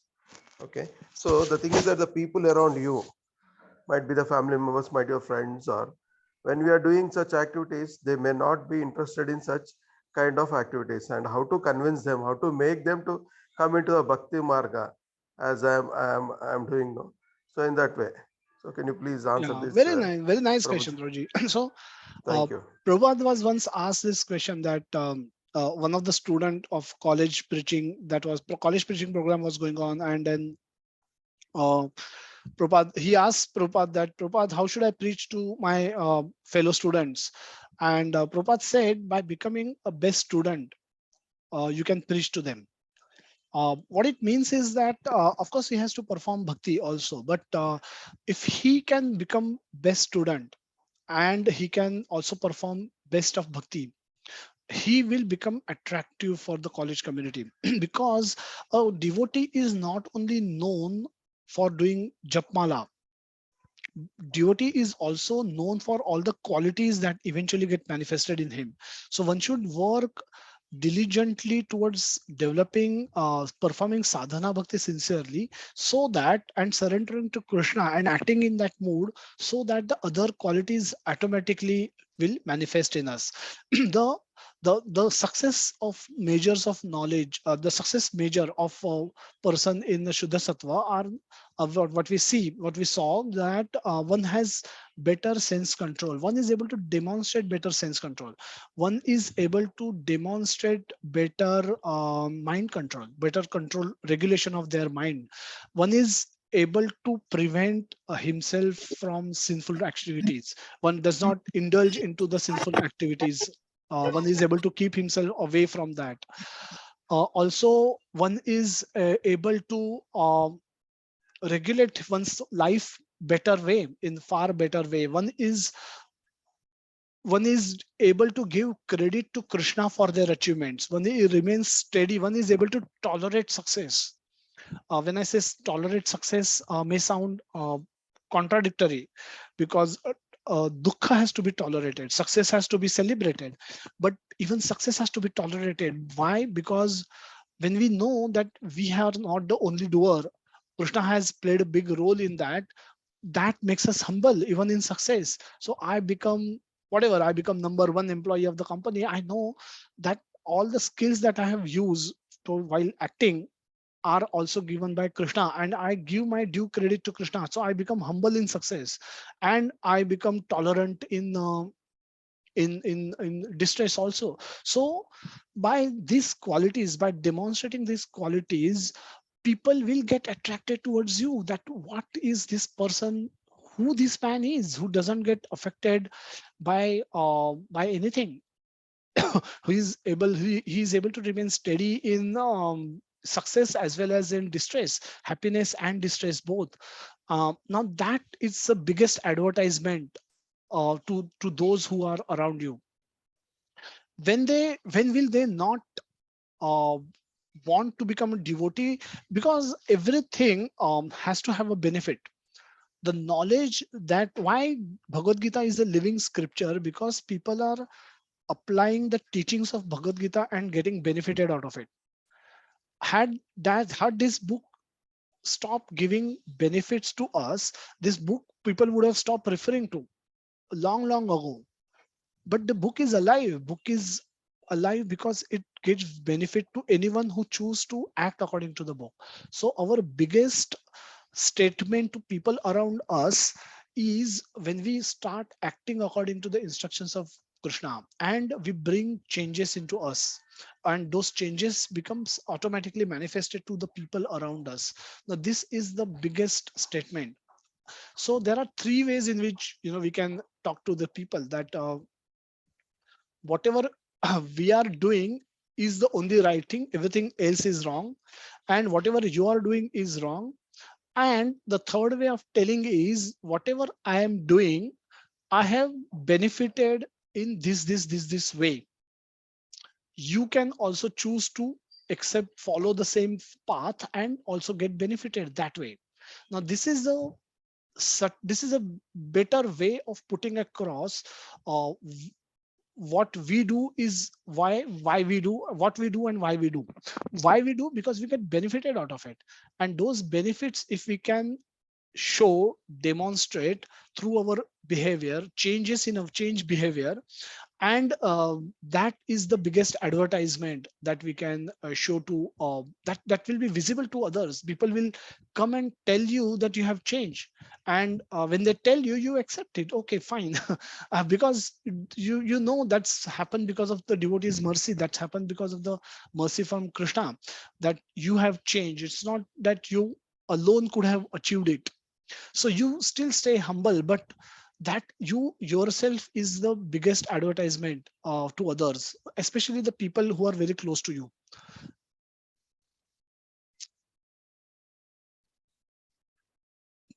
Okay, Prabhuji? Prabhuji, thank you very much. Hare Krishna, Prabhu. Yeah, Swapnil Hare Krishna, Prabhu. Prabhuji. Hare Krishna, Prabhuji. Dandavat Pranam. Prabhuji, after having a very beautiful session and understanding about all the three gunas, the bhakti guna, I mean, do we call bhakti guna or it's a shuddha sattvic guna, the bhakti guna? Because if there is a bhakti gun in every one of us, then probably it will be easy for every one of us to come out of all the other three gunas, which entangles us into materialistic gains or into life and death cycle. So this bhakti guna, does bhakti guna falls into particular category, or bhakti guna itself is a different guna and it can be called as a guna? That is my basically a question. Yeah, so it is called Shuddha Sattva, and Shuddha Sattva is a purified mode of goodness. It's a mode of goodness, but it is a purified mode of goodness. And this is where again we are in. So the basic understanding is, while we are acting under the influence of gunas, we are acting to give to satisfy our own self. So there is a bodily conception under which we act. So we think we are body, and we have a home, we have a wife, we have a children, and we need to take care of them. So we need to act. So this is our basic. We operate function at the bodily conception of life. When we are in sattva guna, we also have a wife, we also have children, but we see them as part and parcel of Krishna. They are Krishna's property given in our possession for giving them Krishna consciousness. So our primary job is to not raise children, make them help them become qualified and start earning so that they can improve their facility for eating, mating, sleeping, defending in their own way wherever they go. No, we when we are in Shuddha Sattva, we look at the same family members as part and parcel of Krishna, and we being the caretaker of this property, so that we can eventually bring them closer to Krishna in our own way. Now this is a simple way. So while acting, both persons seemingly act similarly, but for the one who is saying, for the one who's acting in the Shuddha Sattva, he's Krishna conscious. He's aware that they are. I'm only the I'm only the caretaker, and they are property, Krishna's property, and my job is to uh, get them closer to Krishna in the best possible manner. Give them Krishna so that they can also start following process of bhakti and come closer to Krishna in their personal individual capacity. While I'm acting in the sattva guna or under any other guna, this basic conception is missing. This important conception is missing, and where I'm only acting as their husband, as father, as a member of society, as Indian, as Brahmin, as Hindu, as Marathi, as Gujarati. I'm only acting at a level of body. So this is the difference. Shuddha Sattva is also like when we are is like a mode, is like the fourth mode in, and which will also have pushes. And when we associate with devotees, our uh, the pushes for sattva guna will be more active and then the other pushes. So your desire to indulge sinful activity will be far lower, and eventually they may go away also. But then when you are constantly associating with devotees, talking to devotees daily, talking, doing japa daily with devotees, hearing Bhagavatam session daily, then those sinful desires or immoral desires could also be there, but they will become weaker and weaker. Eventually they will go away also. So this is how they the and the inclinations for indulging in spiritual activity will increase. Now this is how with association our this change can happen, and the fresh inclinations can come from the Shuddha Sattva. Thank you, Prabhuji. So, Prabhuji, just to my understanding, if you are into Bhakti Guna or a Shuddha Sattvic Guna, it doesn't mean that you are isolating from this world. It means that you are keeping aloof, or you are trying to be in a Sattvic, Shuddha Sattvic, or you are trying to manage. What exactly it means when you are in So Shuddha when Sattvic? we act in Shuddha Sattva, so for example, Arjun acted in the Shuddha Sattva. So Arjun, when he fought a war, he killed people. So now people people get murdered in beer bar also, and people got murdered on the people got killed on the battlefield also. But when Arjuna acted in the Shuddha Sattva mode, his primary focus or the underlying motivation is to please Krishna. And here, if you have any other motivation other than pleasing Krishna, you are acting in Rajoguna, Tamoguna, or Sattvaguna. Sattva, Rajatuma.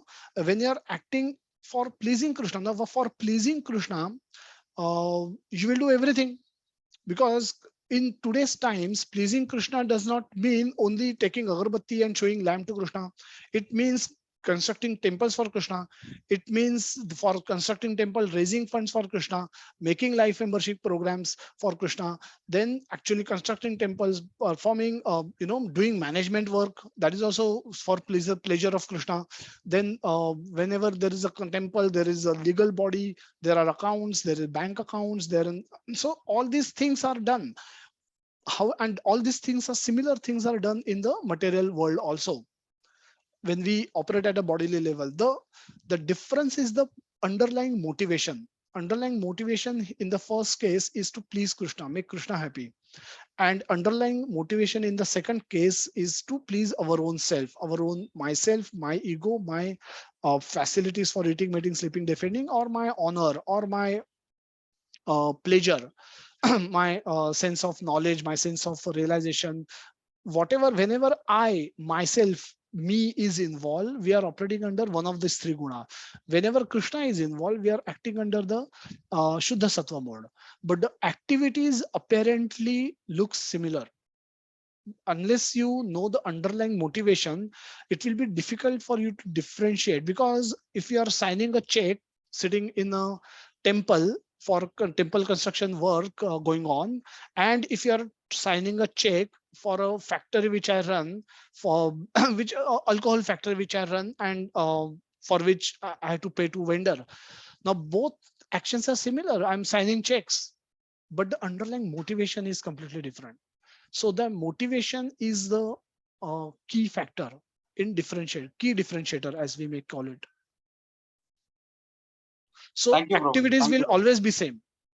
We'll not do different activities. We'll do the same activities, similar looking activities with different motivation. So Prabhuji, if at all, if someone is like person me like makes to like donations. Now, if at all I'm making donations for having ATG savings, and if I'm making donations purely to help others or donations towards building, Krishna temple.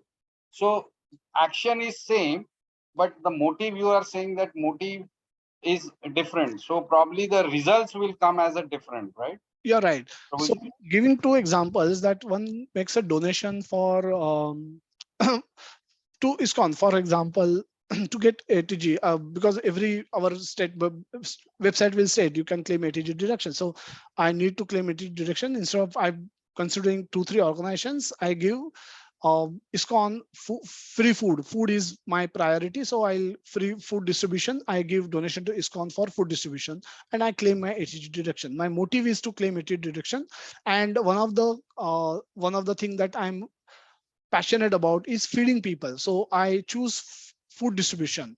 Now I'm not at this stage, I might not be aware that the food is different than prasad. We are not just filling bellies, we are giving them Krishna. Prasad is nothing that food once offered to Krishna is Krishna himself. So we are giving them Krishna. Now that differentiation initially I may not know.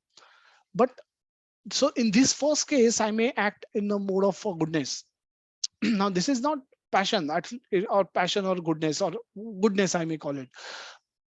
But later I may get contacted by somebody. May say that you've been doing regular food annadan seva. Why don't you attend Secret of Success class? And then I go and attend Secret of Success class, and I understand that, oh, this is who I am. I'm spiritual, and Krishna is spiritual as well, and I'm related to Krishna. So I should start performing bhakti. And then I join my japa session. Then I join my I start coming regularly for Bhagavad Gita classes, Bhagavatam classes, attend morning japa session. Come to yatra. I continuously engage. Now, when next time I'm donating to the same cause, say I'm saying that I'm not going to give them another, I'm going to contribute for prasad distribution. Prasad and food are different things, or different conceptions. Now, the action is same, but my motive is different. Now I want to contribute for distributing prasad to needy people, so giving Krishna to other people. Now this same action has become action in Shuddha Sattva, and that motivation change was possible because of knowledge which I gained, and the practice which I practice means sadhana bhakti, which I started practicing. Okay, so Nupur Mataji has raised her hand, so I'll go to her first, and then we can come back to you if you have more questions. Sorry, Nupur Mataji, for keeping you on Hare Krishna, wait for a long Prabhuji. time. No, please don't say sorry. Dandavat Pranam. Prabhuji, I had a question that originally we all belong from spiritual world, but we left spiritual world because we had some desires to enjoy separately from Krishna. But when we left the spiritual world and came in this material world, we didn't had any past conditionings of free mood. So at that time, in what mode we were acting? This is my question. Okay, so initially when we so there's a biblical story of of the Adam, Eve, and the snake, and then how there was the apple was there, and God says don't eat apple, and then snake came and said you eat, if you eat apple you will become God. That's why he doesn't want you to eat that apple. And then they both develop a desire to eat the apple, and then they eat apple, and then they are sent to the world. So similarly, this is a representation. This is not exactly what it happened, but Bhagavad Gita says that ichha dvesha samuthena dvanva mohena bharata. that at the beginning there was a ichha and there was a dvesha. Dvesha, because when I want to enjoy my senses, when I want to give pleasure to my senses, which means I want to stop giving pleasure to Krishna's senses, and that is my dvesha. So ichha and dvesha samuthena dvandva mohena bharata. That time, which desire we could have got, and that would have determined our form. So Prabhupada says in the purport of slides that we saw today very clearly that our forms are based on our desires. And also, now you probably said rightly that at that time we probably didn't had any past karma with us, because this was the beginning of our karmic reactions.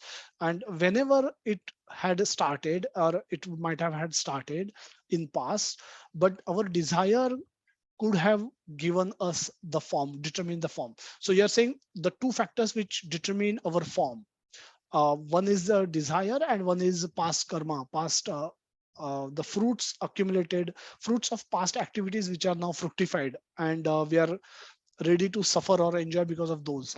Now one of these is missing, that the only factor that is left is the desire. So as we might have had desire, we might have had got the body. So that's the answer that I can think of. Okay, Prabhuji. Thank you so much. Dandavat pranam.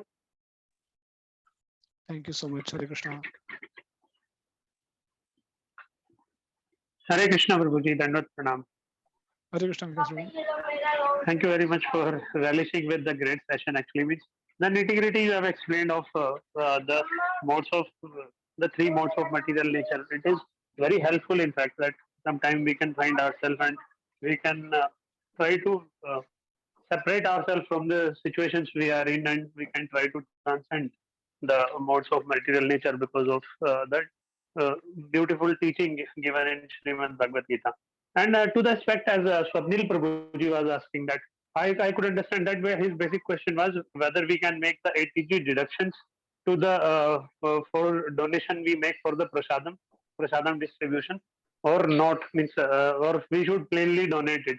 So my aspect was that even if you are making the ATG deduction wise, you can consider it that I can just save some kind of tax, and that tax also can be used for the service of Krishna. So that can make us a good, more deeper understanding of being in Krishna consciousness. That came to my mind actually practically at the time he was asking the question. But because of listening to you, it comes to that whatever you told, that fame and everything that comes when we start practicing Krishna consciousness, that many times people come to me or in my offices, it so happens that you know everything, and then I think that then suddenly my mind goes to the chapter 7, buddhi buddhi matamasmi, and I tell them outrightly that this is not me, actually this is the intelligence given to me by Krishna, and this is certified by Krishna. Whatever even action you are doing, that actions are also controlled by him, but you are not giving the importance to him. So start giving importance to him, and eventually it so happens that people are in distress, and I feel happy. And this is as you were telling to Ravi Prabhuji. So I was practically relating it to that when you start taking it to Krishna sincerely, though I'm not taking it very much sincerely right now also, but still, which even the sometimes I feel that whatever is stated in Srimad Bhagavad Gita, like ye yathamam prapadyante. So Krishna is saying that, but he is not following it. He is following it to the bare minimum level. That even if you start coming to me with minute efforts, I give you huge reciprocation in return. So it is not that ye yathamam prapadyante. If you come one step to me, I walk to you one step. He walks, I hope, thousands or even millions steps towards us. Otherwise, how come people like me at least can get so much kind of thing, like in offices there is no distress, and despite the people are full of distress all around. So it is actually because of the associations and because of the teachings we get, and I try to implement it practically in my life, and I try to pray Krishna that you please give me this intelligence so that I can implement it. But this implementation can never happen if there is no association of other devotees like you and Narottam Prabhuji and other devotees. So I would just humbly pay my humble obeisances to you for whatever knowledge you are giving week after week. And apologies for that, that I couldn't do in time the co-host duty. And so, it eventually so happened that he was a mad kind of person and he was too fast in doing that, and I was reporting him. So apologies for that, and thank you very much for your nectarian session. Hare Krishna, Dandavat Pranam. Hare Krishna. So there are no more questions. We can wind up today's session. Sorry for delaying today's session, but because of the participation, I think it sometimes can go on for a little longer than expected. Thank you for all your patience, and thank you for joining these sessions week after week. We'll continue with our discussions on this particular chapter. We'll conclude it in the next session, and we'll go on to another beautiful chapter, all Purushottam Yoga, 15th chapter. So please keep giving me your association, and I learn in your association as well while working on these chapters, preparing the slides, and as suggested by Harish Prabhu, I definitely share the slides at the end of this session. So please stay Krishna conscious throughout the week. Please join in Japa session and chat sessions as much as you can, and we will meet next week. Hare Krishna. Thank you, Prabhuji. Hare Krishna, Prabhuji. Dandavat Thank you, Pranam. Prabhu. Dandavat Pranam, Prabhuji. Krishna, Prabhuji. Hare Krishna Prabhuji, Dandavat Pranam. Hare Krishna, Prabhu. Thank you. Dandavat Pranam. Hare Krishna. Hare Krishna, Dandavat Pranam. Hare Krishna, Nikhil.